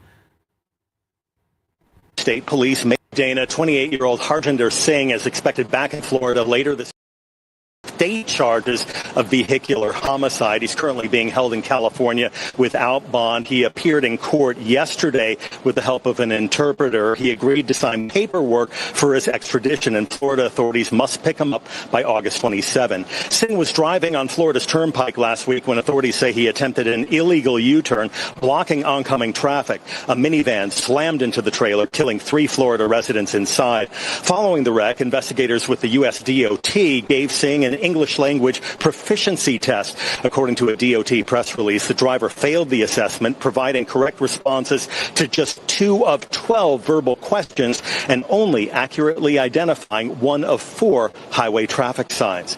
Because Singh, who entered the U.S. from Mexico in 2018, is an asylum seeker from India, the DOT says Washington state violated federal guidelines by issuing him a full-term commercial driver's license in 2023. And they believe New Mexico state police may have failed to assess his English skills during a roadside inspection. Additionally, the DOT says it's investigating whether California acted within federal guidelines when it issued Singh a limited-term CDL in 2024. Dana, 28-year-old Harjinder Singh is expected back in Florida. Couldn't read English. Gavin Newsom, California. Here's Secretary Duffy talking about English proficiency for truckers. Listen, this has been brought to the nation's attention with this crash. But this is something that the department has been working on for months. Again, we're concerned that we have too many people who have come into the country. They might have even gotten work permits, and they can't speak the language, and they're getting full-term CDLs. That's exactly what Washington did for this driver, giving him a full-term CDL. By the way, Charlie, that's reserved for American truck drivers, American citizens to have that full-term CDL. And then California gave the same CDL to him as well when his Washington one expired. But here's the real problem. We came out in May and said, listen, English only, our English proficiency for our truck drivers is critical for safety.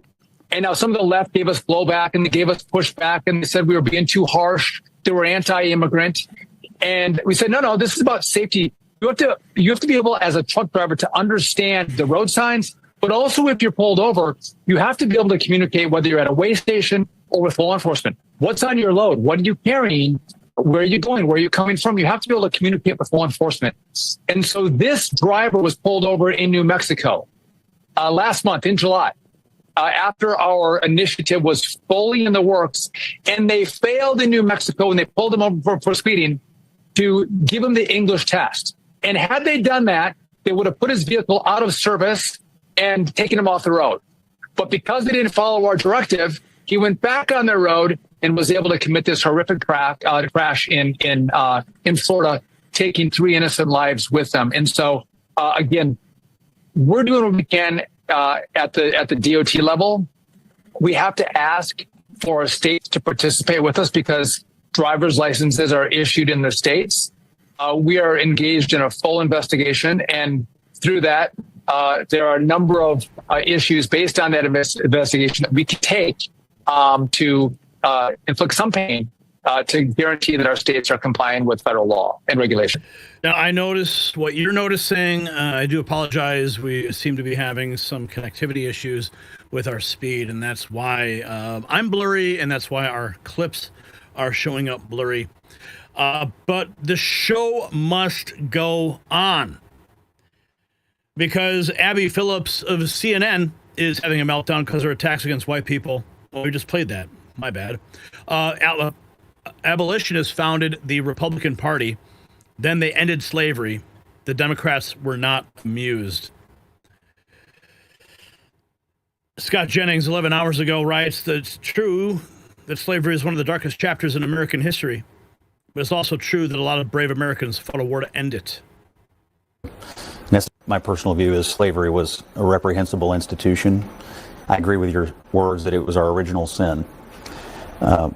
We also fought a war to eradicate it and to get over it as a country. And that was a necessary thing that happened, and a lot of people died, and we did eradicate it, and that's a good thing. I think what he's asking is, in our museums, What defines us? Are we going to be defined by the worst moment or the worst institution or the worst mistake we ever made?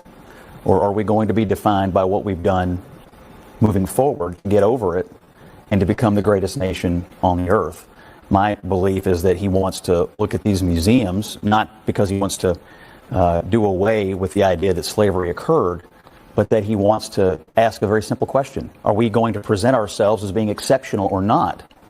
And I think he believes there is an effort by some to continue to try to define us from our worst moment instead of try to focus and define us based on our best moments, which started when we eradicated slavery and began to move forward as the light of the world. And so that's what I think. Makes museums, that's what makes us an exceptional nation, is because they tell the history and the story of our country, and therefore, you know, these horrible, horrific moments in our history. The original sin, as Abby talked about, when it comes to slavery, has, you know, we of course did eradicate it, but look where we've come today. And I think those museums, like to your point, make America exceptional. And in museums all around the world that document atrocities, whether it be, you know, from Nazi Germany to eradicating slavery here in the United States, you have to learn the lessons of the past. And to deny it is to defend it. I don't think he's denying it. And Bachi may want to comment on this as well. But I think what he wants to ask is a simple question. As we present our history, are we spending most of our time focused on something terrible? Or are we going to spend more time as we enter our 250th anniversary focused on what this country has done to improve the lives of every single person who lives here? We are the light of the world for a reason, because we're an improving commodity. My personal view. Yeah, slavery was horrible. CNN's Laura Coates thinks Trump's Truth Social posts about museums are about eliminating the history of slavery, and has Michael Eric Dyson elaborate that fascists are interested in deploying museums as extensions of propaganda. Remember in Italy. An American. I want to bring in Michael Eric Dyson to this conversation as well, because I'd be remiss if I did not lean on his mind as well as the scholar that he is. But why are we back here with a conversation from the President of the United States wanting to curate, eliminate the history of slavery? Well, as Professor Naftali just indicated here, the reality is that museums are bulwarks against collective amnesia. The purpose of a museum is to remind us through independent curatorial impulse, through research, through libraries, through museums, right? To create the collective conscious of a nation and the collective conscience of a nation. And in order to do that, you have to have artifacts, you have to have facts, you have to have deposits made, you have to have arguments made, you have to feature the good, the bad, the ugly. You've got to feature the entire culture. Fascists are interested in deploying museums as extensions of propaganda. Remember in Italy under Mussolini, that's how the museum was projected to further the notion of romantica, the Romanness. We have in this country the attempt to extend the tradition of Americana, a narrow version of what it means to be an American. And for the president to suggest that we are only focusing on the negative, you brilliantly deconstructed that. You demythologized that, Ms. Coates, at the beginning of this show when you talked about the variety of impulses, strands of history that are weaved together in that American museum that happens to be focused on African-American culture and history. And I'll finally say this. Is it called the Jewish Museum? It's called the Holocaust Museum. Why? Because the Holocaust was central to the 20th century in defining genocide and its ability to eradicate and eviscerate entire populations. This is what happened in America. And what's happening now is that a president extends that fascist impulse to use... Okay, enough of you, man. Yeah, that's what these people are trying to say. He's trying to erase history or something like that. But that ain't the truth. That is not the truth. These people are out of control. President Trump, all he's trying to do is fix this country. Here. Putting teeth into a decades-old federal rule. President Donald Trump's putting teeth into a decades-old federal rule requiring commercial truck drivers to read and speak English. The executive order signed in April mandates that drivers must pass on-the-spot English proficiency tests as a non-negotiable safety standard.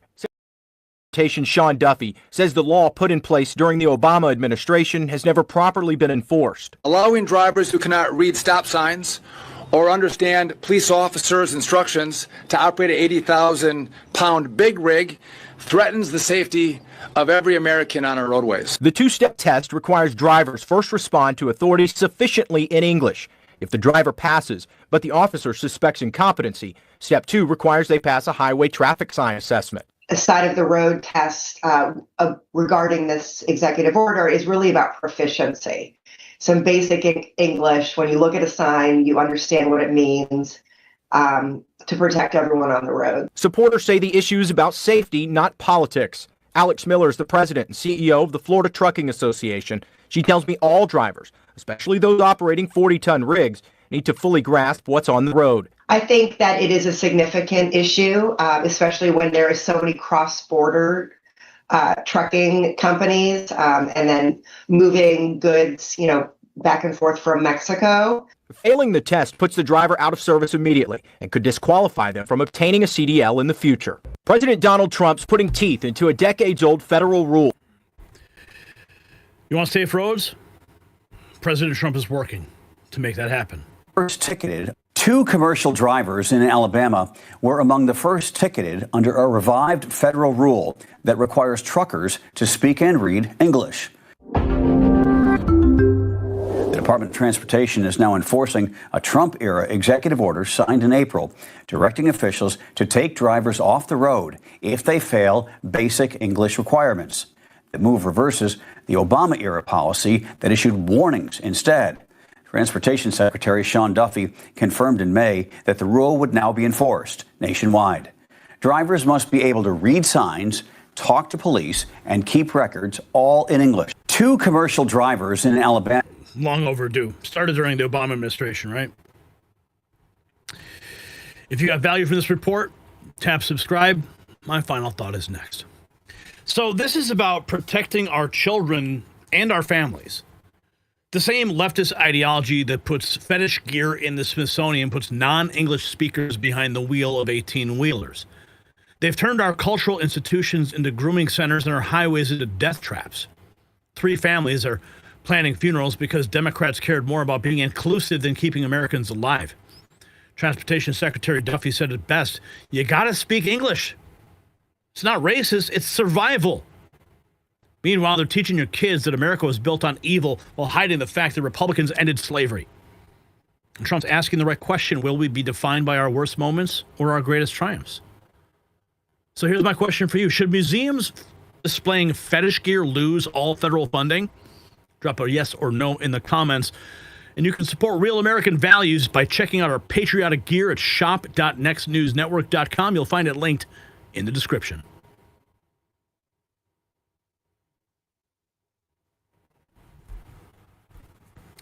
Wow. That internet did not clear up, and I am very sorry for that. Not sure what to say. Or if we need to, Brian, do you think we should do like a full system reboot of the net here?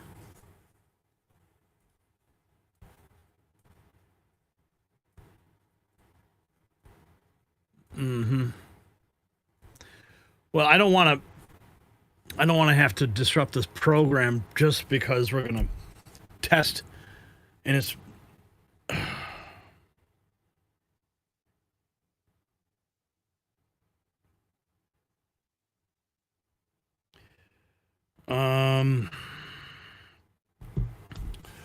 okay, fine. We'll just try and do a quick reboot here. I know it's going to be disruptive to everything, but just put up the "we'll be right back" thing, and I'll restart this.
You want me to come to you?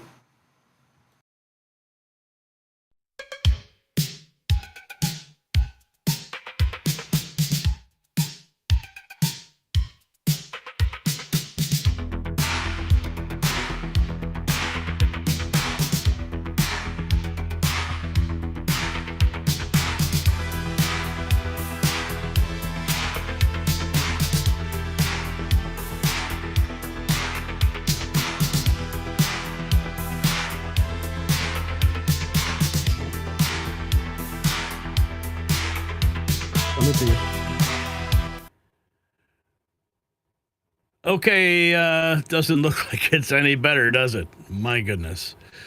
Well, we tried. Okay, let's go to our trivia answer. You guys said the Smithsonian history because it repeats. The actual answer was C.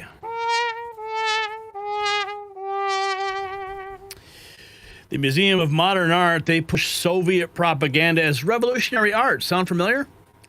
Because history is repeating at the Smithsonian. All right, let's get to our next topic, law and order showdown at Union Station. But first, a trivia question. Which president deployed federal troops to restore order in Detroit during the 67 riots? Was it A, Lyndon Johnson, B, Ronald McDonald, C, the Ghost of Lincoln, or D, Captain America? All right, drop your answer in the chat, comment, or in the poll.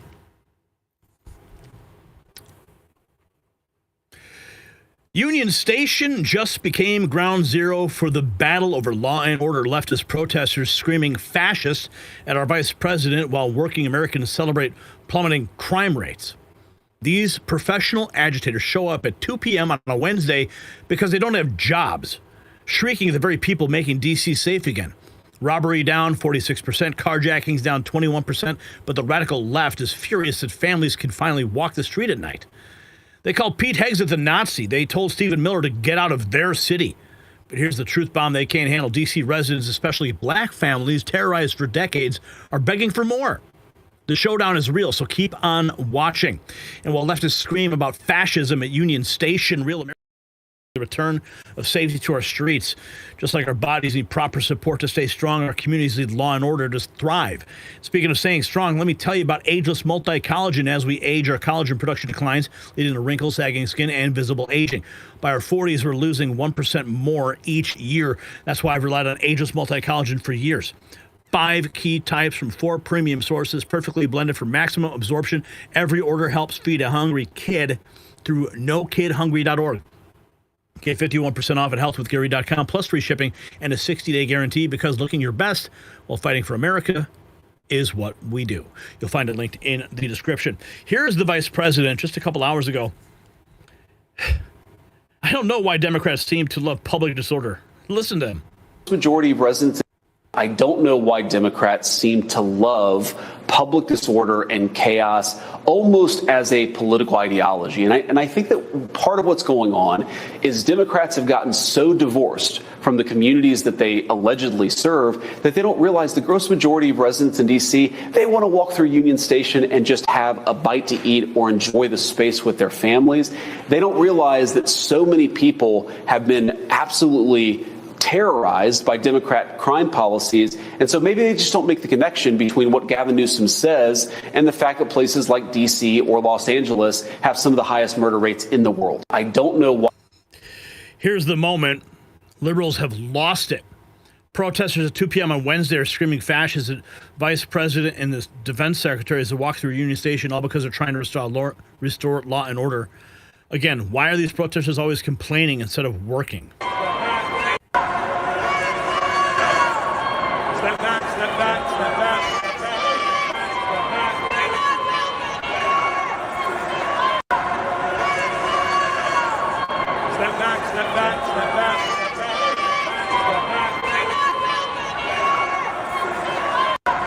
You're not welcome here, they're screaming. Professor John McLaughlin writes, urgent matter report. The law enforcement takeover of Washington, D.C. is clear evidence Trump intends a permanent takeover of our nation's capital because Trump is planning to stay in office beyond 2028. Yeah, that's the propaganda they're pushing. Professor John McLaughlin. An urgent matter report. Almost 8,000 followers. Professor, member of the FBI Joint Terrorism Task Force, FBI Bulgar Task Force, National Radio Commentator, Board of Directors, Harvard University. That explains everything. Oh, some of his posts back from September of 2020 paint the real picture of who this character is. By the way, I've arrested and put people in prison for a fraction of what Trump does on a weekly basis. Yeah, celebrating all the attacks on President Trump. Scott Jennings writes, I'm astonished that Democrats are still openly opposing President Trump's D.C. crime crackdown. It's working and they hate it.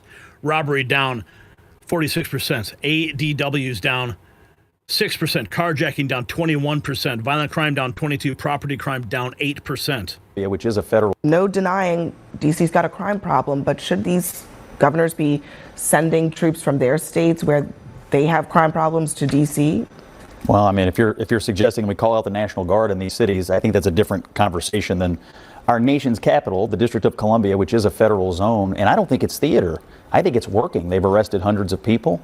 They've gotten a number of violent criminals off the street. Just last night, they arrested an illegal alien and a member of MS-13. They've gotten a lot of illegal guns off the street. Half of all the non-immigration arrests have come in D.C.'s two most violent wards. There was some concern that they wouldn't be looking into the places where the crime is.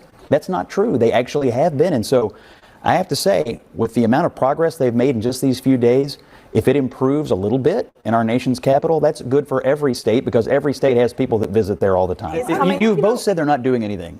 The simple fact that they are there. I didn't say all their of them. Presence, I said a majority of them. And having more eyes and ears on the streets of Washington, D.C., a place where there is crime happening all over the city, I don't know how you could argue that that is not a good use of their time. It's our nation's capital. It is our national capital. For crime to go down. It is a disgrace for it to be violent. But just one thing on that. Some of the crime that's being committed in D.C. is by young individuals. Yeah, and they don't prosecute people under 25. How dumb is that? But it gets to the point of the root problem here. We have an education problem. We have a schools problem. We have a community problem. We have a carjacking problem. We have a murder problem. And that's not going to be addressed by the National Guard there for many years. I agree with you. It's hard to run cities, but it's also easy to see the error of your ways. In Washington, D.C., they limit prosecutions of people under the age of 25. Who do you think is committing the crimes? And you know what? The mayor has been fighting against that for a while now. Ed Martin. Yeah, she's been failing, though. I tell you, Scott Jennings deserves a Presidential Medal of Freedom. Here is, just 8 hours ago, J.D. Vance obliterates a reporter who claims that polls show D.C. residents don't support National Guard presence. Check this out.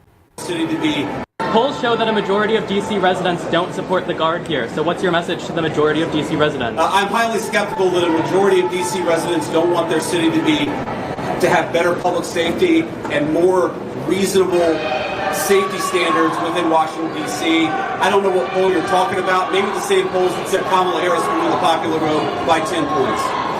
Polls show that a majority of D.C. Maybe it's the same poll that said Kamala would win.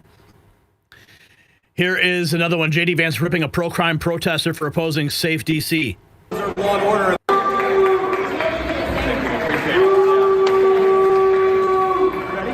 This is the guy who thinks people don't deserve law and order in their own community.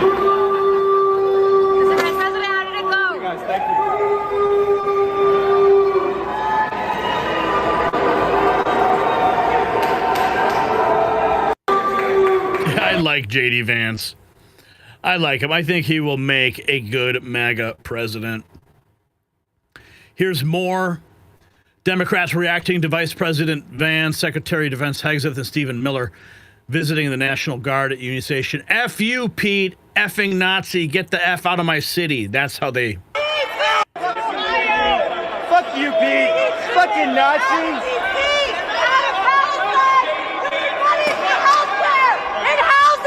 And climate justice! Suckers! Get the fuck out of my city!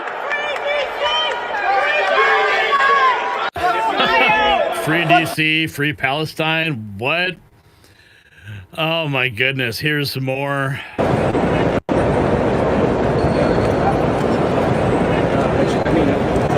Look at him just walking in like a boss.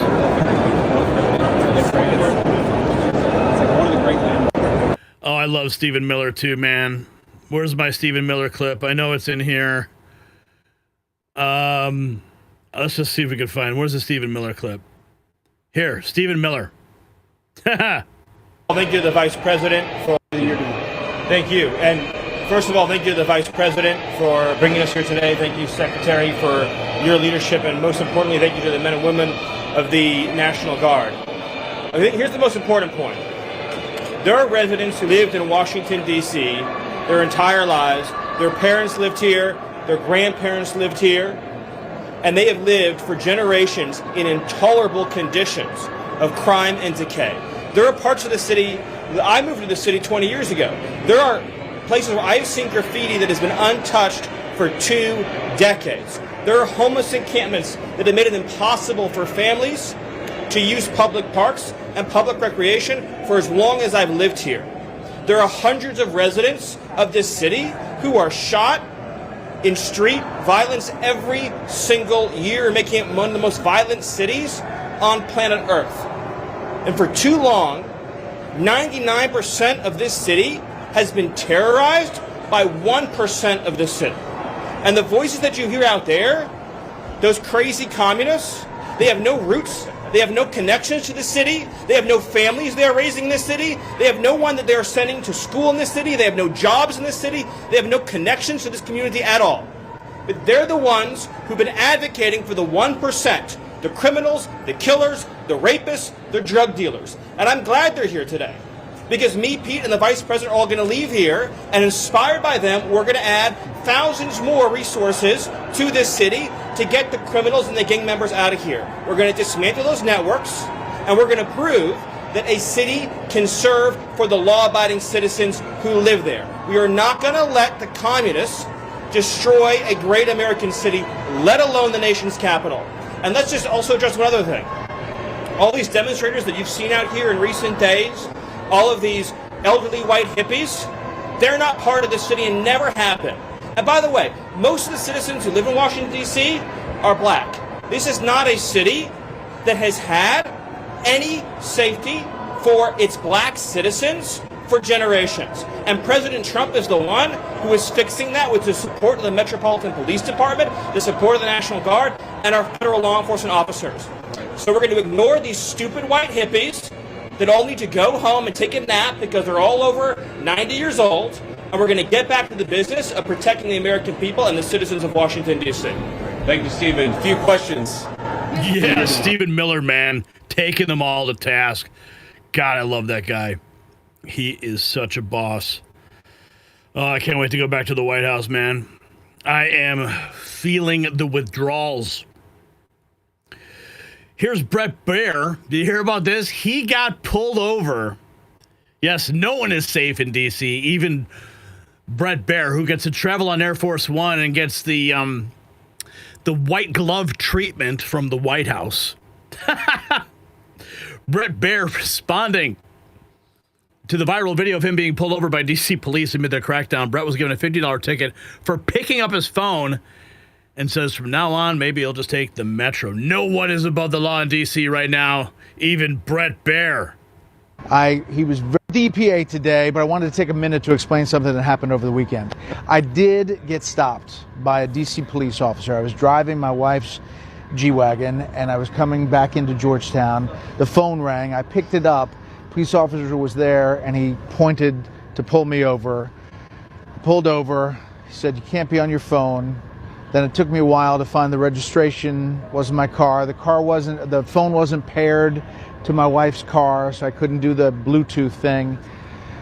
He was very professional. The police officer was very cordial. I was saying, "Yes, sir." I apologized, found the registration, and then he gave me a ticket. I said, "Thank you," and went on my way. But it got a lot of coverage about this video because I didn't know there was paparazzi across the street. And listen, don't pick up your phone, don't drive with your phone, don't text on your phone. Lesson learned. And maybe I'll just take the metro. the EPA today, but I wanted to take a minute to Brett Baer, no one is safe in D.C. Even white bread reporters from Fox News getting targeted. How funny is that? Okay, let's check in with some of the people in Washington, D.C. Possible. Do you think the mayor is lying about the crime statistics? They always lie all the time. They change every single thing humanly possible. Basically, and again, the same party that says it's racist to bring up crime statistics cites its own self-controlled crime statistics when convenient. Ain't that interesting? DC is one of the 5 worst cities in America because you get these incredibly liberal prosecutors, these incredibly liberal mayors, there's no arrests, there's no bail laws, and there's no prosecutions. And because the juries are, in these majority black cities, remember the juries are majority black, meaning that if people want to, they can literally not convict anybody. So it changes the way, even if a prosecutor wanted to bring a case, a felony particularly, they have to consider the fact that they may have an alien jury. He wants the city to be safe. It's not Detroit where there's nothing and so the city's screwed anyway. It's DC. This is his city now. He's got 3.5 more years at least to run it. So there you go. So he wants people to want to come into D.C. and work in D.C., so we need to clean up D.C. DC is one of the 5 worst cities in America. There's no arrests, there's no bail laws, and there's no prosecutions. Do you think the mayor is lying about the crime statistics?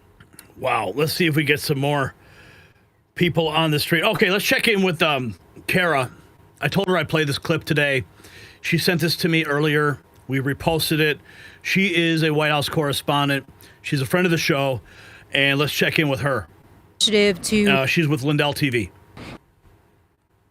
Here in the heart of Washington, D.C., I'm hitting the streets to talk directly to the people who actually live here, the ones who deal with the city's crime and chaos every single day. Do you feel like President Trump's initiative to send in more police could be helpful for D.C. residents that don't live in safe areas? Yes, I do. And I'm very appreciative of what Trump is doing. And I think everything that he's doing is helping D.C. as well as America. At this point in my life, I think I'd rather move to another state. How come? Well, I've been shot 4 times, attacked so many times, I'm tired of it. You were shot 4 times? Shot 4 times in my life, yeah. So it's four separate times? Since I moved to D.C. Since you moved to D.C., you were shot 4 times? Yeah. Residents expressed frustration with wealthy liberals, progressive protesters, and Democrat politicians that continue to say that Washington, D.C. is safe. They don't have to deal with the crime in the other areas. They have better stores, better protection, police protection. This area right here, around here by Hecker Jamal, I wouldn't want my grandchildren to walk around here. They live in this area, not far. So what's your message to President Trump if he sees this? I love you and keep up the good work and thank you for all of what you're doing. God bless you. I just want the police to do what they can for our country, for our city of D.C. So none of us young people don't have to live out the rest of our lives robbing and killing or God knows what, or end up in jail, dead, or drunk, or becoming a drunk at the liquor store or loitering. The youth in D.C. need more governing. They need more policing, more programs. Put programs back in place. Y'all keep talking about the youth. Where they going at? They don't got no rec centers. They don't got no playgrounds. They don't got nothing. They don't even got boxing teams no more. Or football I know. teams. They got, boxing is the answer. I used to be a boxer. I was a 2-time Golden Gloves champion.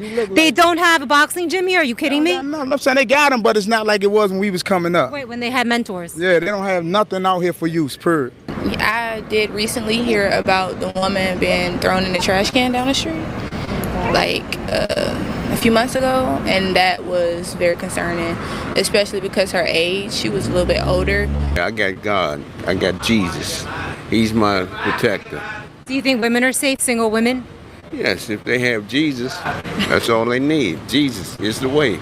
Well, get a lot of people off the streets, yeah, that'd be a good idea. There's a homeless problem, yeah. We have to be protected. Other countries are protected.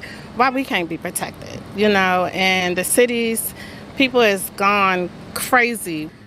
Just let a man take over. Let Trump take over. Okay, yes. So you're for federalizing D.C. Because you think that it will help the people here be more safe? Yes, 100%. Reporting for Lindell TV in Washington, D.C., I'm Kara Castronova. Well done, Kara. Hitting the streets, taking the pulse of the people. Clearly, they are in favor of what President Trump is doing. Here's another one. Mila Joy posting, a Washington, D.C. resident talks about how it's been since the National Guard showed up. Y'all, look behind me.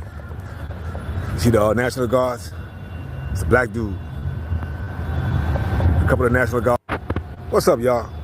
I'm walking to work this morning. I'm downtown walking my job, Department of Justice, and I see something beautiful this morning, y'all. Look behind me. You see the National Guards? It's a black dude. A couple of National Guards trucks. There's another one back there. Both brothers, man. National Guards. Stand up for the country. You know what I mean? In D.C. Love it, man. People, the media trying to make you feel like the people in D.C. like they try so hard to make it a race thing. Let me tell you something. The Washington, D.C. citizens, they are so excited. They should have been invested with crime for so long, man. To be the greatest country in the world, its capital city, to be as bad as it is when it comes to crime. It's awful. I work downtown. I go to CVS to buy like headphones.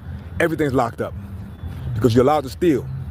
The kids are going nuts. You get on the train, they're acting up. But now you got the National Guards, man. It's a beautiful scene, man. It's a beautiful scene. You got the hummock. Come on, man. But you also have this.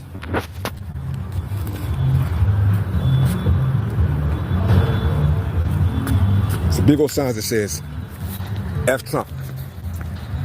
Right here, Union Station. But you know, these people, man, people like that, F Trump, this and that, they're so oblivious to what's really going on. Like they told you, when Trump get in, he's coming after migrants. They didn't tell you he's coming after the illegal immigrants, illegal aliens. That's what they used to be called back in the days. People that are in this country illegally, that came in through Joe Biden's administration. Bringing them in so that they can be they're part of their new voting bloc. So right now, what he's doing, going around the world, making peace. Just got through talking to the Russian president, stop the war in the Ukraine. 3 days later, got all the European leaders at some kind of summit to discuss peace. But they told you, Trump's a warmonger when he get in, Project 25. He's coming after black people next. And the problem is, you're so media driven. You're so affixed to the Democratic Party. The lies they've been telling you for the past 20 years, you just believe it. So right now, everybody's quiet. They don't know what to do because everything they predicted, he didn't do. His last presidency, he didn't do what he said he did. Good morning, man. Thank you for your service. See that? That's a sister. You know that for this country to be so racist, all the National Guard that I've seen so far is 2 black guys and a black girl. It's amazing. Man, I love it, man. Anyway, he got all the European leaders together, and y'all know the Russian president, Ukraine president always come in a sweatsuit. The last time he met Trump, he came in a sweatsuit, right? Just disrespectful. This time he had on a suit. If you got value from this report, tap subscribe. My final thought is next. The radical leftists who burned cities, defunded police, and turned D.C. into a war zone are now crying because law and order is back. J.D. Vance nailed it when he mocked their fake polls. Probably the same ones that said Kamala would win by 10 points. These protesters scream about their city, while actual D.C. residents, hardworking, mostly black families, are thanking Trump for making their neighborhoods safe again. Stephen Miller called them all out. We won't let communists destroy our capital. Even Brett Baer got a ticket. That's real equal justice. The days of two-tier policing are over. Byron Donald's D.C. Crimes Act will ensure adult criminals face adult consequences. No more coddling thugs as juveniles. So here's my question. Should protesters who assault law enforcement at UN Station be charged with federal crimes? Drop a yes or a no. And let's continue this conversation in the comment section. And if you want to support the show, grab some Law & Order gear in the merch shop. Link down below.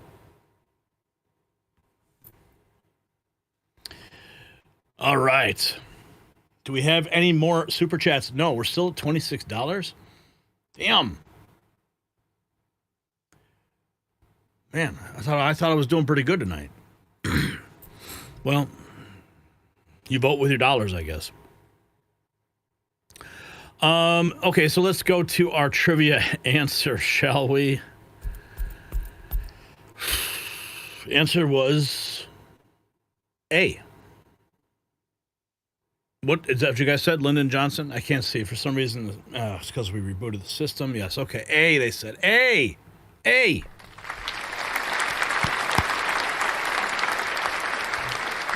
He sent federal troops to Detroit, proving even Democrats used to understand that law and order matters. And now we're going to move into our final topic of the evening. Where are we at? The deep state meltdown. But first, a trivia question. Which 1970s scandal involved laundering money through banks to fund illegal operations? Was it A, Watergate? B, the BCCI banking scandal? C, the Great Disco Heist? Or D, Hunter's Laptop prequel? Yeah. Okay. Okay. Did you guys hear about the Cracker Barrel? Yeah.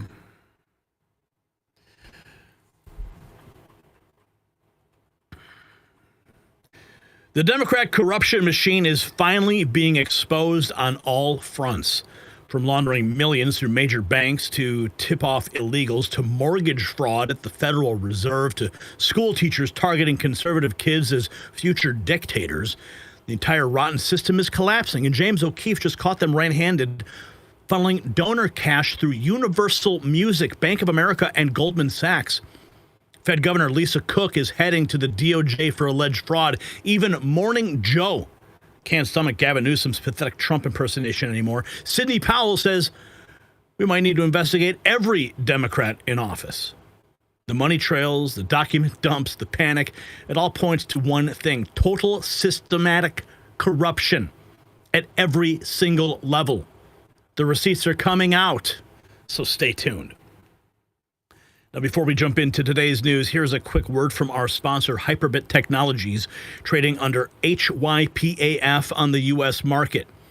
As President Trump puts the spotlight on crypto and pushes forward policies to keep America ahead in the digital asset race, Hyperbit is charging ahead with next-generation crypto mining technology, expanding on their multi-million crypto treasury that already includes Bitcoin and Ethereum, and aiming to position itself to benefit from pro-innovation laws and executive orders. Now, this is a complete diversified company that gives you one-stop exposure to the entire crypto sector without having to pick and choose individual projects. Honestly, I could talk about Hyperbit all day, but Trump's bold pro-crypto stance says it all. For everything you need to know, check out the link in the description below, hyperbit.ca. Now, we got some big news. This just in, Stephen Miller announcing on Fox News that the Boston mayor, Michelle Wu, now facing criminal charges for refusing to change the city's sanctuary policy to cooperate with ICE. AG Bondi is going to see this thing through to the end. Mayor Wu responding to Bondi, "Stop attacking our cities. To hide your administration's failures, unlike the Trump administration, Boston follows the law." Well, let's hear what Stephen Miller had to say. Mayors, how the sanctuary cities, like Boston, refuse to turn over these menacing threats to public safety.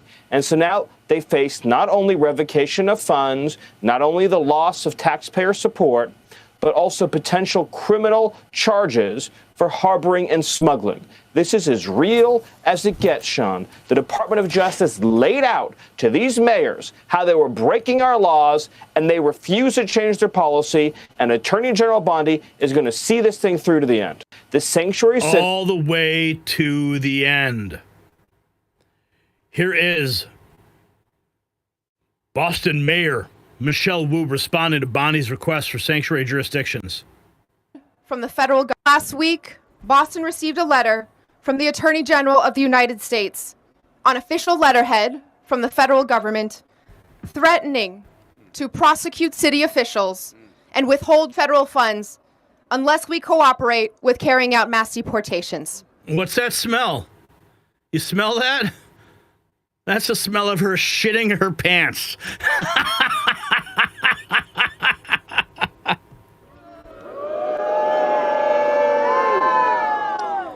At a time they can smell it too. When this federal administration is already causing so much fear and harm in our communities. These threats are serious and consequential. Yeah, you bet your ass they are.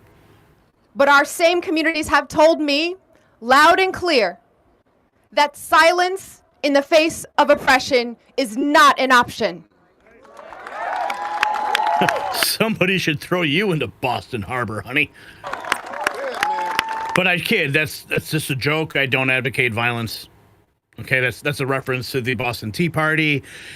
You know, that's what it is. I don't advocate for anything. All right, chill out.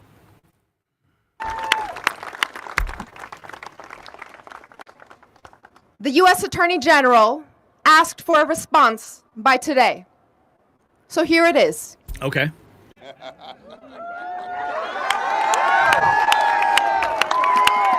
Oh, this is the wind-up. Here's the wind-up. Everyone's waiting. Here is our response. Stop attacking our cities to hide your administration's failures. What failures exactly are you talking about? The Trump administration's failures? As far as I can tell, I'm getting real tired of winning. Unlike the Trump administration, Boston follows the law. And Boston will not back down from who we are and what we stand for.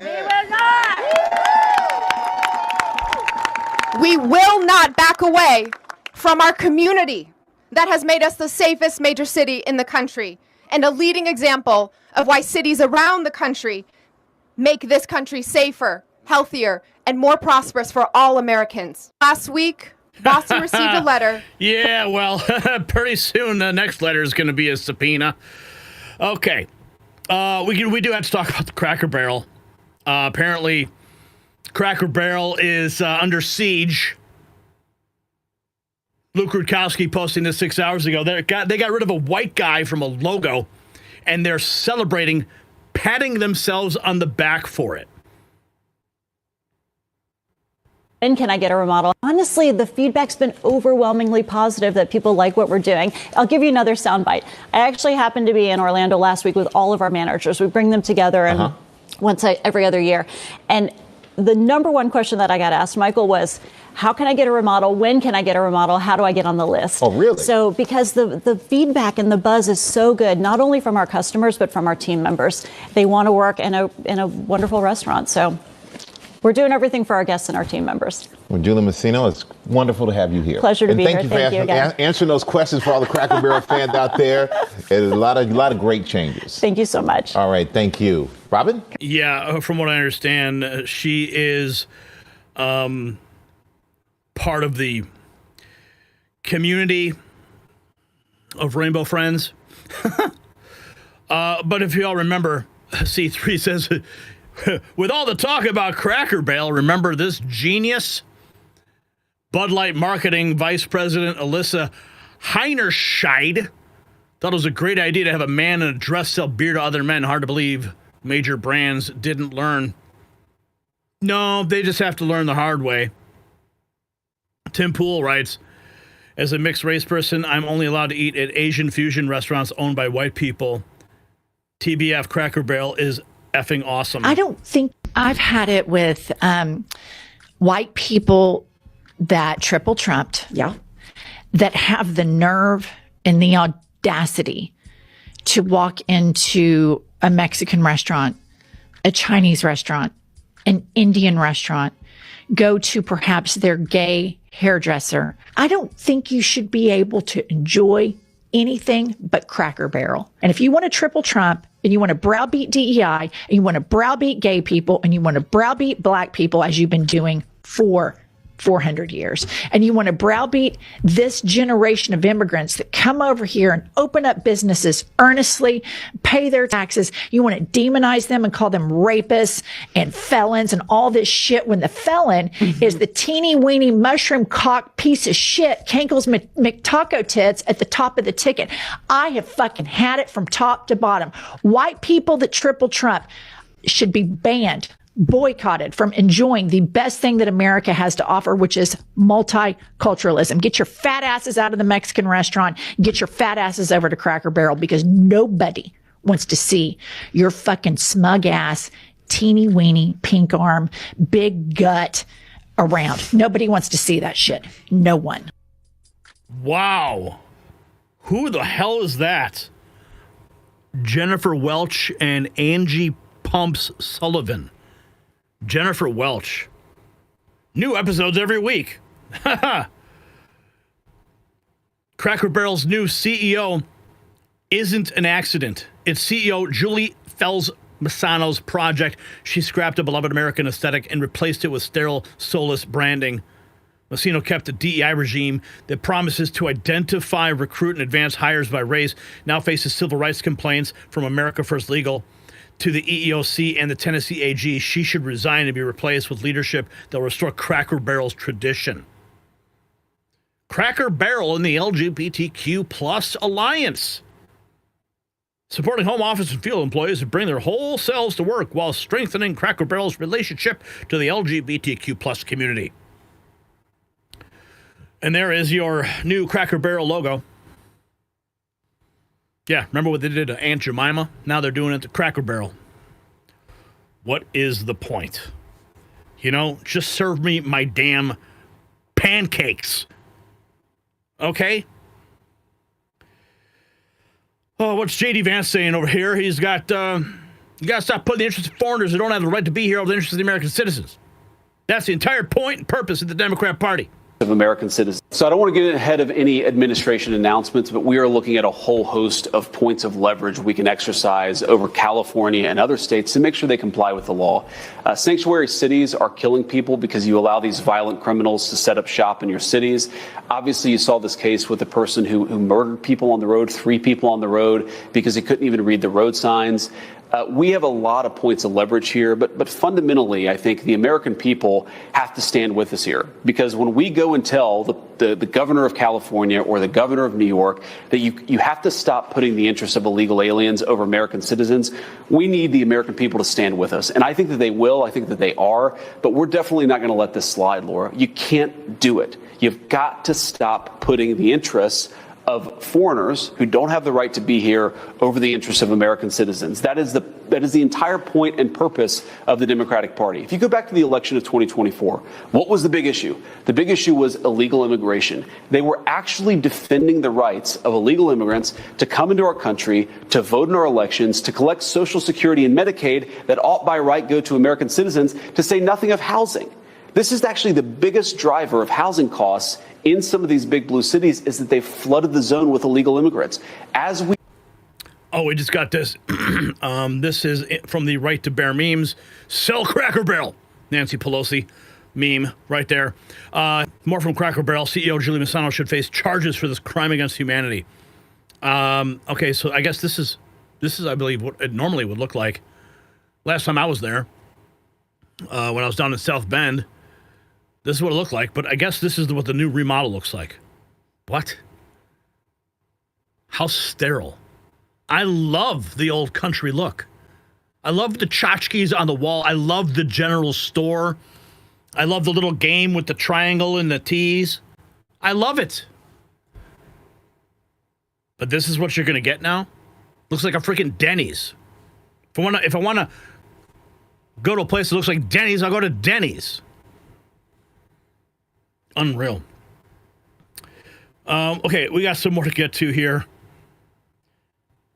Texas State Representative Nicole Collier gets thrown out of the bathroom at the state capitol where she's on a conference call with Cory Booker, Gavin Newsom, and Democrat Party leader Ken Martin. This is the state of the Democrat Party. Conference calls in bathrooms. And she gets thrown out. I can't wait to see this. Cory Booker. There's another winner. There you go. That is to leave. They said it's a felony for me to do this. Apparently, I can't be on the floor or in the bathroom. Well, you told me I was only allowed to be here in the bathroom. No, hang on. Bye, everybody. I've got to go. Hey. Yeah. You know why you can't live stream a conference call from the bathroom? It's called privacy. It's pretty simple. Okay, I don't go to public bathrooms anywhere instead of cameras and do a live show. Would never even think of it. But Democrats apparently think that's like perfectly okay. And she's like, "What? Are you kicking me out of the bathroom? What?" Unreal. There's about another minute left of this. That is outrageous. And first of all, let me tell you something. Representative Collier in the bathroom has more dignity than Donald Trump in the Oval Office. There you go. That is outrageous. Listen to these people. Oh my goodness, they're defending her having a meeting in the bathroom. Maybe people don't want to be on camera when they're doing the business. More dignity. I mean, maybe Gavin Newsom should live stream while he's taking a shit. I would pay to see that. No, I wouldn't. Actually, no, I would not. I'm sorry. I've really dragged this segment down to the gutter, and I apologize. I really do.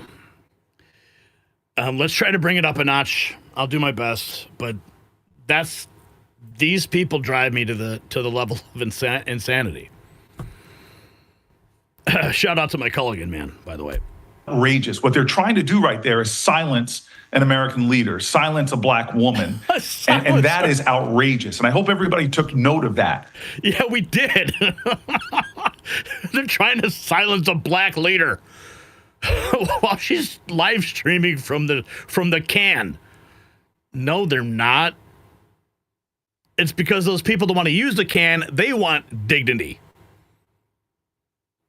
Cory Booker defending this. This is the funniest thing I've ever seen in my life. The fact that she can't even let her voice be heard is freaking outrageous. It is. And this is what we're fighting for here. This is ultimately what this is about. What we just witnessed, them trying to shut her down and say it's illegal for her to be in the bathroom and on this call. This is the lengths that they're going to in Texas to try to bring about a system so unjust and so unjustifiable that they are going to try to silence those leaders from being heard and speaking out. Oh, sorry, I was just live streaming from the bathroom. Cory Booker. I've heard his bathroom stories. Do you remember the bathroom stories of Cory Booker? Assaulting males.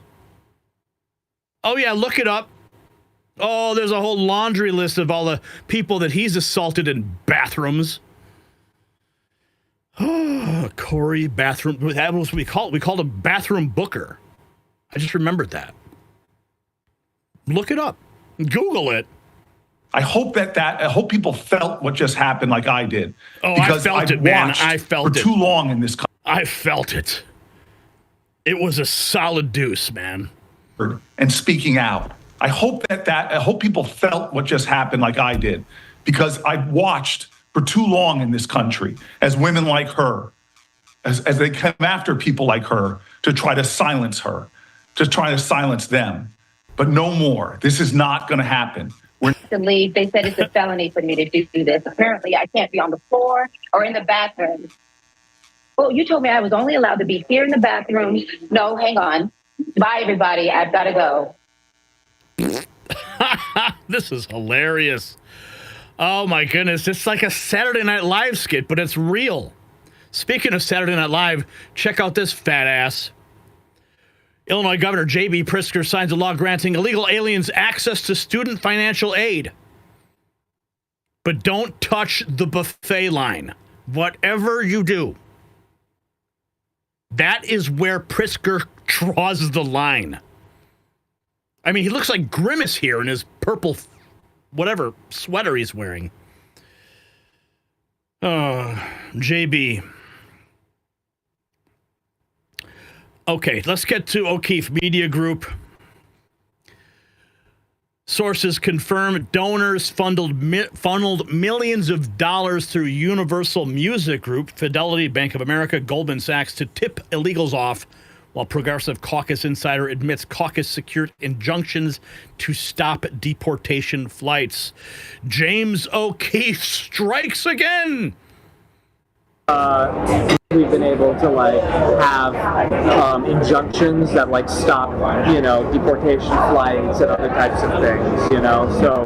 Kian Bahat admitted that their caucus has secured injunctions that literally halt deportation flights, while also stating that people need to pressure their local governments to not cooperate with the feds. I think pressuring your local government to not cooperate at all with any of these federal agents.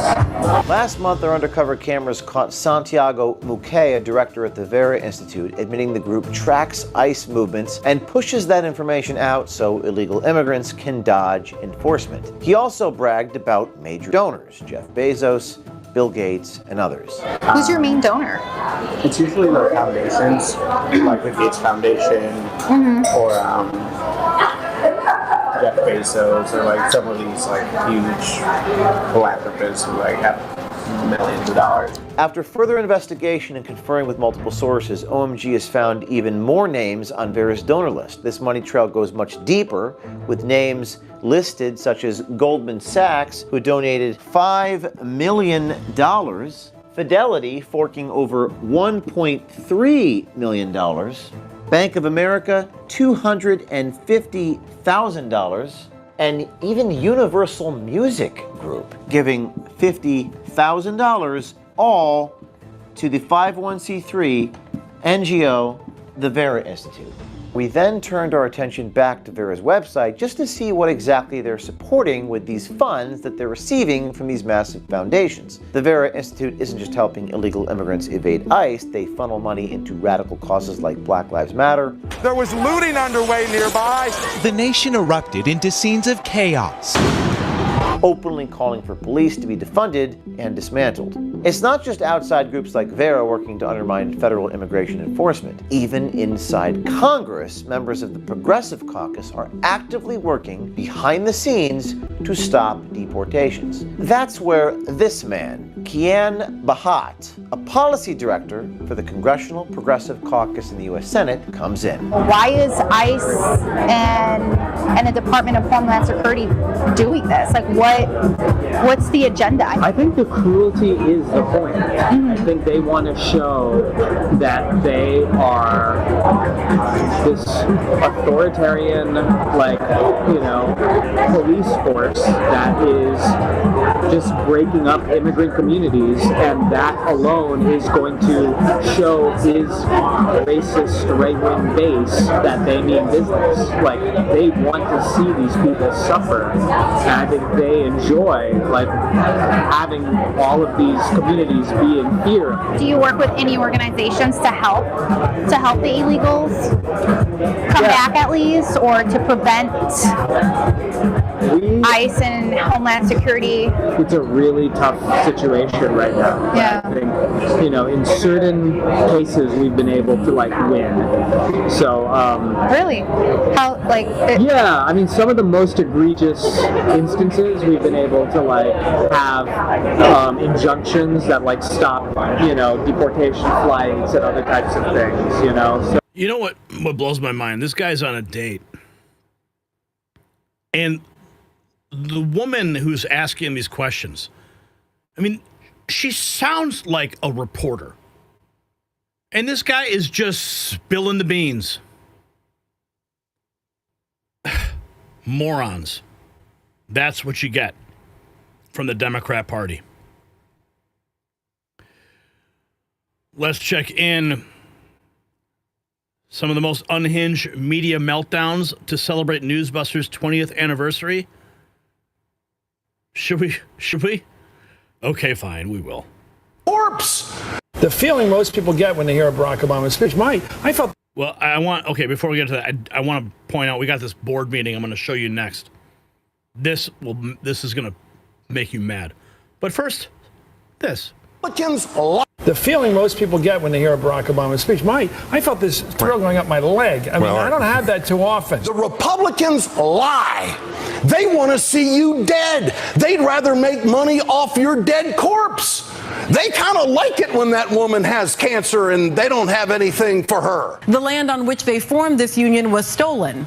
The hands with which they built this nation were enslaved. The women who birthed the citizens of the nation are second class. Somehow, the idea got into their minds that to kill other people is a great thing to do and that they would be rewarded in the hereafter. But Christians do that every single day in this country. Do they blow people up every single day? Christians every day. People walk in the post office. I mean, We have never invested as much in public education as we should have because we've always had kind of a private notion of children. Your kid is yours and totally your responsibility. We haven't had a very collective notion of these are our children. So part of it is we have to break through our kind of private idea that kids belong to their parents. This was a white lash. This was a white lash against a changing country. It was a white lash against a black president. Well, I think that if you look at Hillary Clinton's qualifications, I mean, my God, since the founding fathers, has anyone tried to run for president with more on their resumes? Well, it's one thing to talk to Jesus. It's another thing when Jesus talks to you. Exactly. Okay, well, that's different. That's different. That's called mental illness, if I'm not correct. I'm hearing voices. If you voted for Trump, you voted for the person who the Klan supported. You voted for the person who Nazis support. That's the crowd that you are in. Those lights that are just shooting out from the Lincoln Memorial along the reflecting pool, it's like almost extensions of Joe Biden's arms embracing America. The word on the street is that you guys aren't allowed to be liberal anymore. Is that the case? I don't think we ever were liberal. What? The South African Constitution is generally thought of as one of the best constitutions in the world, and ours continues to be a piece of crap. Start your tape right now, because I'm about to tell you the truth. And F you if you can't handle the truth. This version of Biden, intellectually, analytically, is the best Biden ever. Oh, man, that's a great collection of moments. Lowlights. Love it. Congratulations, Newsbusters, for your 20th anniversary. One of my favorite follows, a great organization. But what's not a great organization is the Naperville 203 board. Woke board members at Naperville 203 in Illinois, which is not too far from me, expressed how they were concerned about following federal Title IX laws that prevent males from invading female sports in locker rooms. These people who want to ignore federal law and allow boys to invade girls' private spaces are in charge of your kids' education. Law still, but it won't be too long.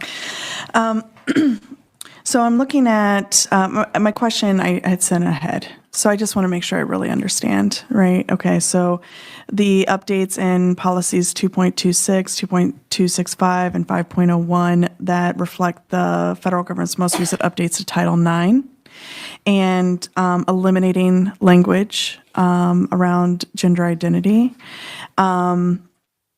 Obviously, I have some concerns around that. I know that and your answer was really great about letting us know how the state law still protects youth.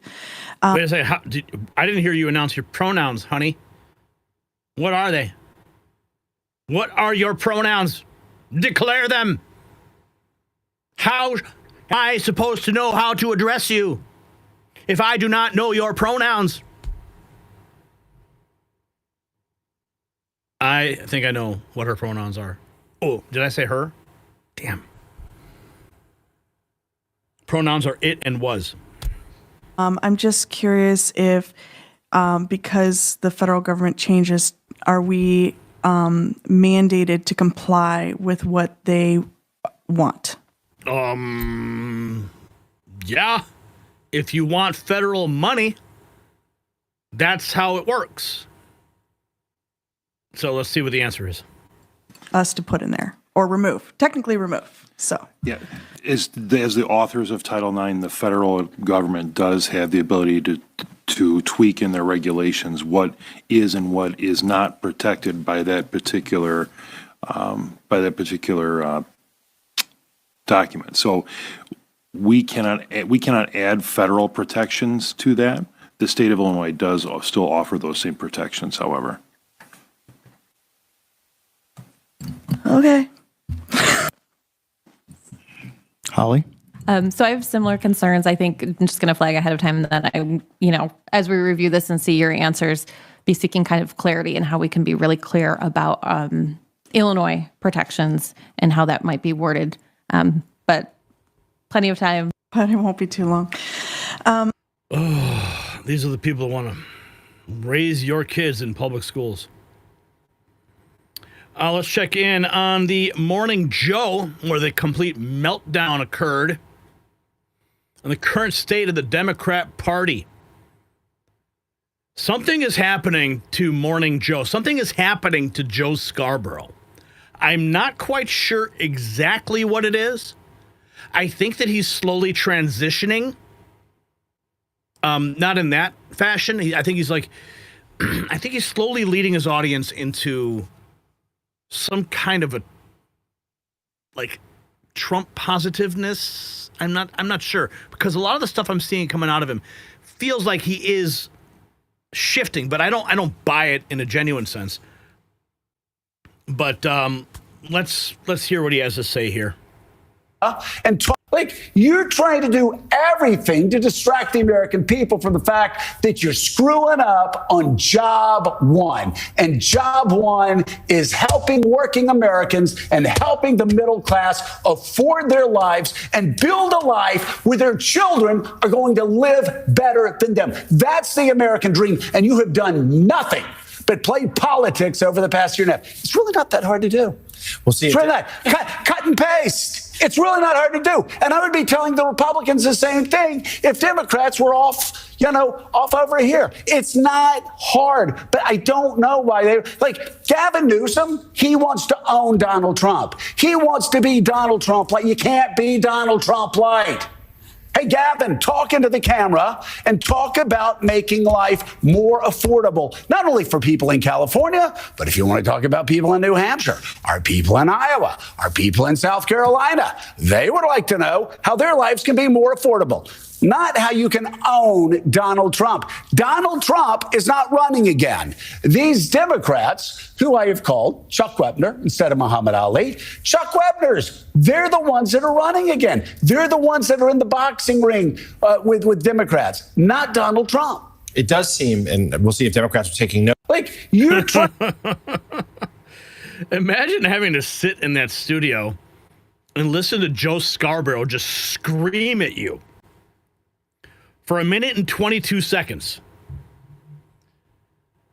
But clearly, something is up with Joe Scarborough. We're going to keep a close eye on his transition. Jelly Belly Pritzker, conservative roof, writes, no, unacceptable. Governor Pritzker signs law giving illegal aliens more college aid programs. You got any kids in Illinois that are going to go to college? Well, guess what? They're not going to get any money because JB is going to give it to the illegals. Oh, and this from a student in Florida was nominated by his own teacher as most likely to become a dictator because he was a conservative. That's what a parent has now revealed. Let's go to this school board meeting in Florida. My son, 6 years old, was prohibited from sitting next to his friend on the school bus because a parent objected to my perspectives on book challenges. My older son's history teacher allowed students to label him a Nazi file simply for his interest in history and participation in ROTC. She later nominated my son as the most likely to become a dictator and had his classmates vote on it and try to force him to the front of the class to receive the certificate, which he rightly refused, all because of his conservative values and our perspectives. Thank you. Jane's unbelievable. a 6-year-old, nominating him to be a dictator. Imagine if your son came home with that certificate. Oh, if my son came home with a certificate like that, you could bet Angie and I would go through the roof. Oh, you don't want to mess with Angie when it comes to school. No, no, no. And that's why we don't put our kids in these indoctrination centers. Sidney Powell is back. 11 hours ago, she writes, given the pattern, it appears investigation of every Democrat in office may be needed. Mortgage fraud. Quote tweeting Benny Johnson, director of Federal Housing Finance Agency Bill Plute, has officially referred Fed Governor Lisa Cook to the DOJ over alleged mortgage fraud. Here's the letter. Criminal referral for Lisa D. Cook. Dear Attorney General Bondi and Special Attorney Martin, pursuant to my authority as Director of U.S. Federal Housing Finance Agency, Federal Housing or FHFA, I'm referring the matter below as regulator of Fannie Mae and Freddie Mac and Federal Home Loan Banks. Very serious allegations of mortgage fraud, bank fraud, wire fraud, falsifying documents, other criminal activity. Such misconduct jeopardizes the safety and soundness of FHFA's regulated entities and the security and stability of the U.S. mortgage market. Here she is. Winner.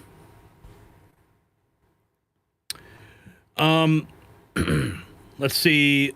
Do we have, where is, I know we have another clip on that. Or I thought we did have a clip. But no, we don't. But at least we have that. Mortgage fraud. From what I understand, based on my investigation, she did the same thing that Letitia James did and Adam Schiff did. If I'm correct, listing the primary residence in another state and then listing another state as primary residence. So they're calling it mortgage fraud, and now I believe that she has been called to resign.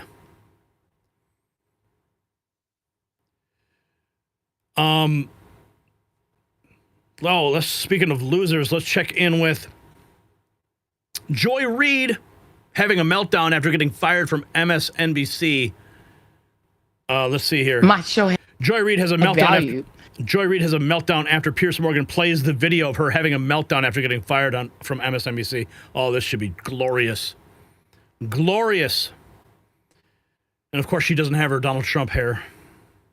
Away, denaturalizing. That's Idi Amin behavior. There's a black fascist that you can compare it to. Okay, let's move on to, I want to just play a clip of when you lost your job at MSNBC. Let's watch this.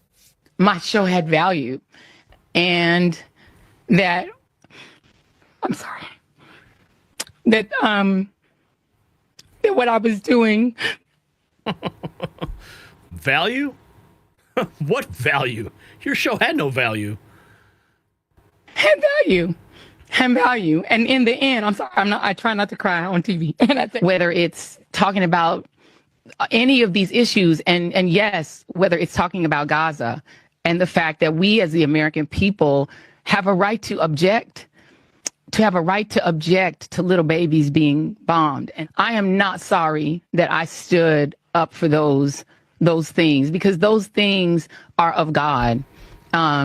And you know, I'm a church girl too, and those are the things that I was taught were of God. And so I'm not sorry. I'm just proud of my show. Now, look, you're perfectly entitled to be proud of your show. Many people enjoyed your show for many years. You know, a lot of people at NBC were briefing that the reason was declining ratings post the election, a 47% decrease in your election, in ratings from pre-election. But you told Mark Lamont Hill on his show this. After I said on my show that the reason Americans could relate to Ukrainians in a way that they didn't relate to Palestinians, that Ukrainians are white. And so watching white people get their schools bombed was, you know, hit different. That hit our ratings. I mean, it definitely, we could see the loss of white viewers from that moment that I said that. So they were like, we don't like the name calling. And also I'm a black woman. So, I mean, I'm sure it makes him angrier, you know, when I say things. Maybe because I am a global South person myself, you know, I mean, as a black person, we have a different empathy toward other global South people when they are suffering. And so we're going to come at that story from a different angle and in a different way and with different kinds of empathies. And I think that's not always received very well in the news business. No, Joy, I mean, look, let's be honest. I don't think you were fired after all those years because of your skin color or because you're a black woman. I think you were fired because your show just got increasingly unpopular. It happens all the time in TV. That's why you got let go. Why play the race card? First of all, I love the fact that your play the race card is your version of the race card. You literally are so fixated on trying to racialize conversations with me, Piers, that I find it actually quite charming. You racialize more conversations in your tenure at MSNBC than any host in history. All right, Mark. All right, Piers. And the bottom line is take an entire conversation that I had with Mark Lamont Hill and pick the bits that you can racialize because this is your shtick. And I get that this is your shtick. You racialize everything, Joy. Come on. I get it. I understand this is your shtick, Piers. And listen, game recognizes game. I get this is your game. It's not my shtick. And the bottom line, it was your shtick. It is your shtick, and everyone knows that it is. Shtick. Piers, we people got bored with it. And it is so interesting to me that you yourself, as a white European, find that when people of color talk about race, that you believe is racializing conversations. But when people like you fixate on, well, Barack Obama was a black president, why don't you object to that? That is racializing a conversation about the former president of the United States. But you can't put your, and I'm sure you find that charming and funny. I find it hilarious because you're the one. You're the one who said Donald Trump. You and your friend Donald Trump. You said Donald Trump is a white fascist. Are so he is a well. I agree with Mark when Obama Milley, did the same thing, last time I checked, I'm not allowed to mention his skin color. I agree with his former chief of staff, who last I checked was not black and said he's fascist. And Mark Milley said he's fascist to the core. Okay. So I happen to agree, and I know this is what it's important to you, with two very white gentlemen about Donald Trump's fascist tendencies. Okay. If that makes you sad and uncomfortable, I can't help you. No, it doesn't make me sad and uncomfortable. I think it makes you a little bit of a hypocrite, but that's different. Ship away. Wow. Piers Morgan. Hats off to you. Oh, we got Ted Cruz chiming in. When Xi Jinping came to visit San Francisco, Gavin Newsom cleaned the city and removed the homeless and drug addicts. But if Newsom could clean up the streets for the CCP, why doesn't he do it for your kids? Left wing. When China's President Xi came to visit San Francisco a few years ago, and Gavin Newsom came in and cleaned up San Francisco and took out the homeless people and took out the drug addicts, and the streets were sparkling.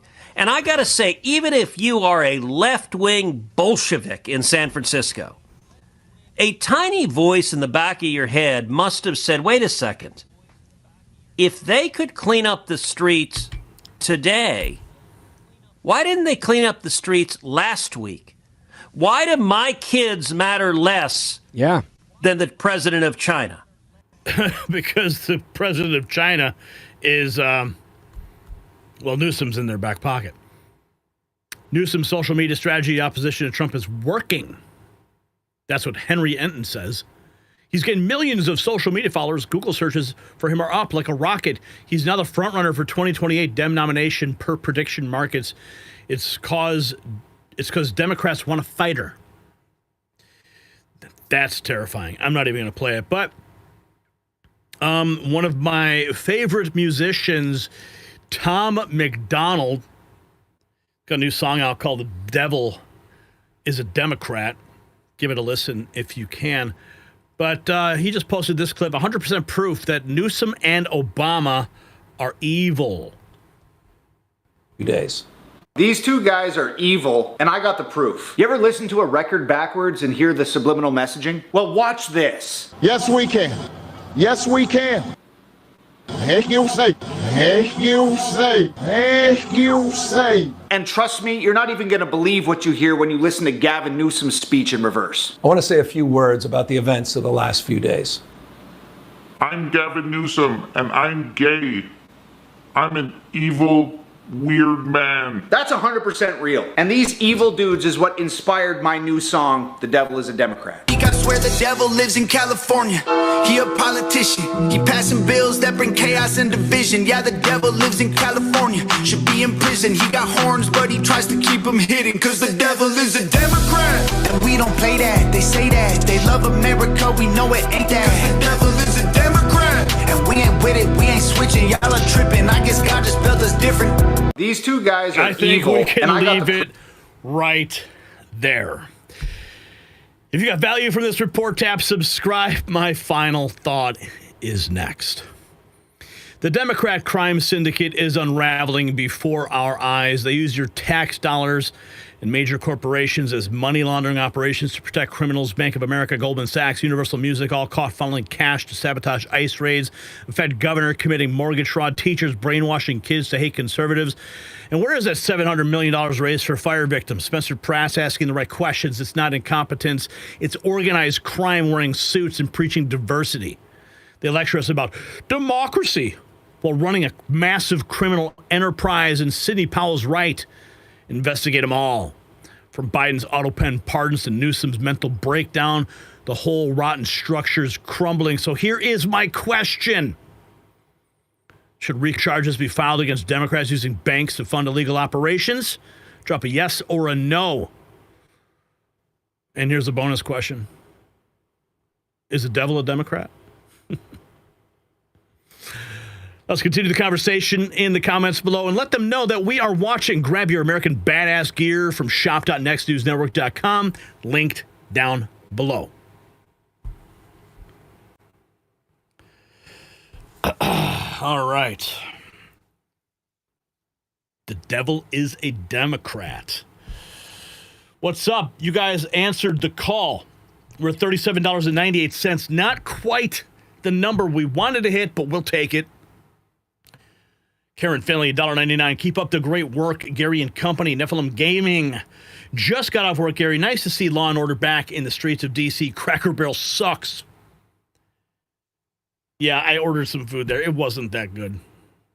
It wasn't, really, when I was in South Bend. Mrs. Pothead Kenny dropping $5. God bless everyone. Gary, Thomas, Todd, please try to stop by Discord later. We'd like to talk about the award. Oh, guys, I would love to stop by Discord. But after pulling, what are we at, 3 hours now on this show? And I've got to work with our post-production crew. That's going to take me probably another hour. And then by that time, all my kids are asleep and my wife is asleep and everyone's in bed and I'm just going home to an empty house. Quiet, not empty, but quiet house. Working around the clock for you guys. I love you guys. I wish I could. Okay. Let's get to our trivia answer. The answer is the BCCI banking scandal. The banks laundered billions for criminals and terrorists. Today's Democrats took notes, apparently. So what a show, Patriots. We've just witnessed the complete unraveling of the deep state machinery right before our very eyes. From Tulsi Gabbard ripping security clearances from 37 Russiagate conspirators to save taxpayers $700 million, to 70,000 Buddhist monks nominating President Trump for the Nobel Peace Prize, the tide has turned. Thailand can blacklist me and Michael O'Farrell all they want. They cannot blacklist the truth that reached President Trump and force peace talks. When monks unite across nations to honor an American president while our own media attacks him, you know we are living through historic times. Then we expose how the Smithsonian showcases fetish gear as culture, while 3 Americans lay dead because Democrats let non-English speaking truckers on our highways. The woke mind virus kills literally. And Trump's common sense reforms are the cure that America desperately needs. Over in D.C., crime is plummeting faster than Biden's approval ratings ever did. Robbery down 46%, carjackings down 21%, but radical leftists are screaming at J.D. Vance because they prefer the chaos. These people would rather see black families terrorized and admit Trump's policies work. Even liberal Brett Baer got ticketed because no one is above the law anymore in D.C. And the corruption runs deep. Kyiv caught banks laundering millions to tip off illegals. Fed governors committing mortgage fraud. Gavin Newsom having a public meltdown, trying to cosplay as Trump. The entire Democrat machine is one giant RICO case just waiting to happen. So to everyone who sent in super chats and Rumble Rants tonight, thank you for keeping independent media alive. Your support means we can keep exposing what the mainstream media won't touch. Together, we are doing this. So text the show to a friend because the algorithm can't stop person-to-person sharing. And tell them Gary Franchi sent you. And the raw feed is where the truth still matters. Special shout out to my Culligan man on the road right now. Thanks for keeping my water fresh and clean. Still got to talk to you about my bathroom sink, though. I don't know what's going on up there. But don't forget to check out shop.nextnewsnetwork.com. Get your Alligator Alcatraz shirt and show the world that you are part of the resistance against the fake news. Every purchase helps us fight another day. Tomorrow we'll have more explosive revelation as Trump's team continues dismantling the swamp. Will we see arrests? Will more countries nominate Trump for peace prizes? Will the left's meltdowns reach nuclear levels? We'll have to tune in to find out. This is Gary Franchi, your chief White House correspondent for the Next News Network's Raw Feed, reminding you that in a world full of fake news, we bring you the real feed. Stay free, stay informed, and we will see you next time. God bless you, and God bless the United States of America.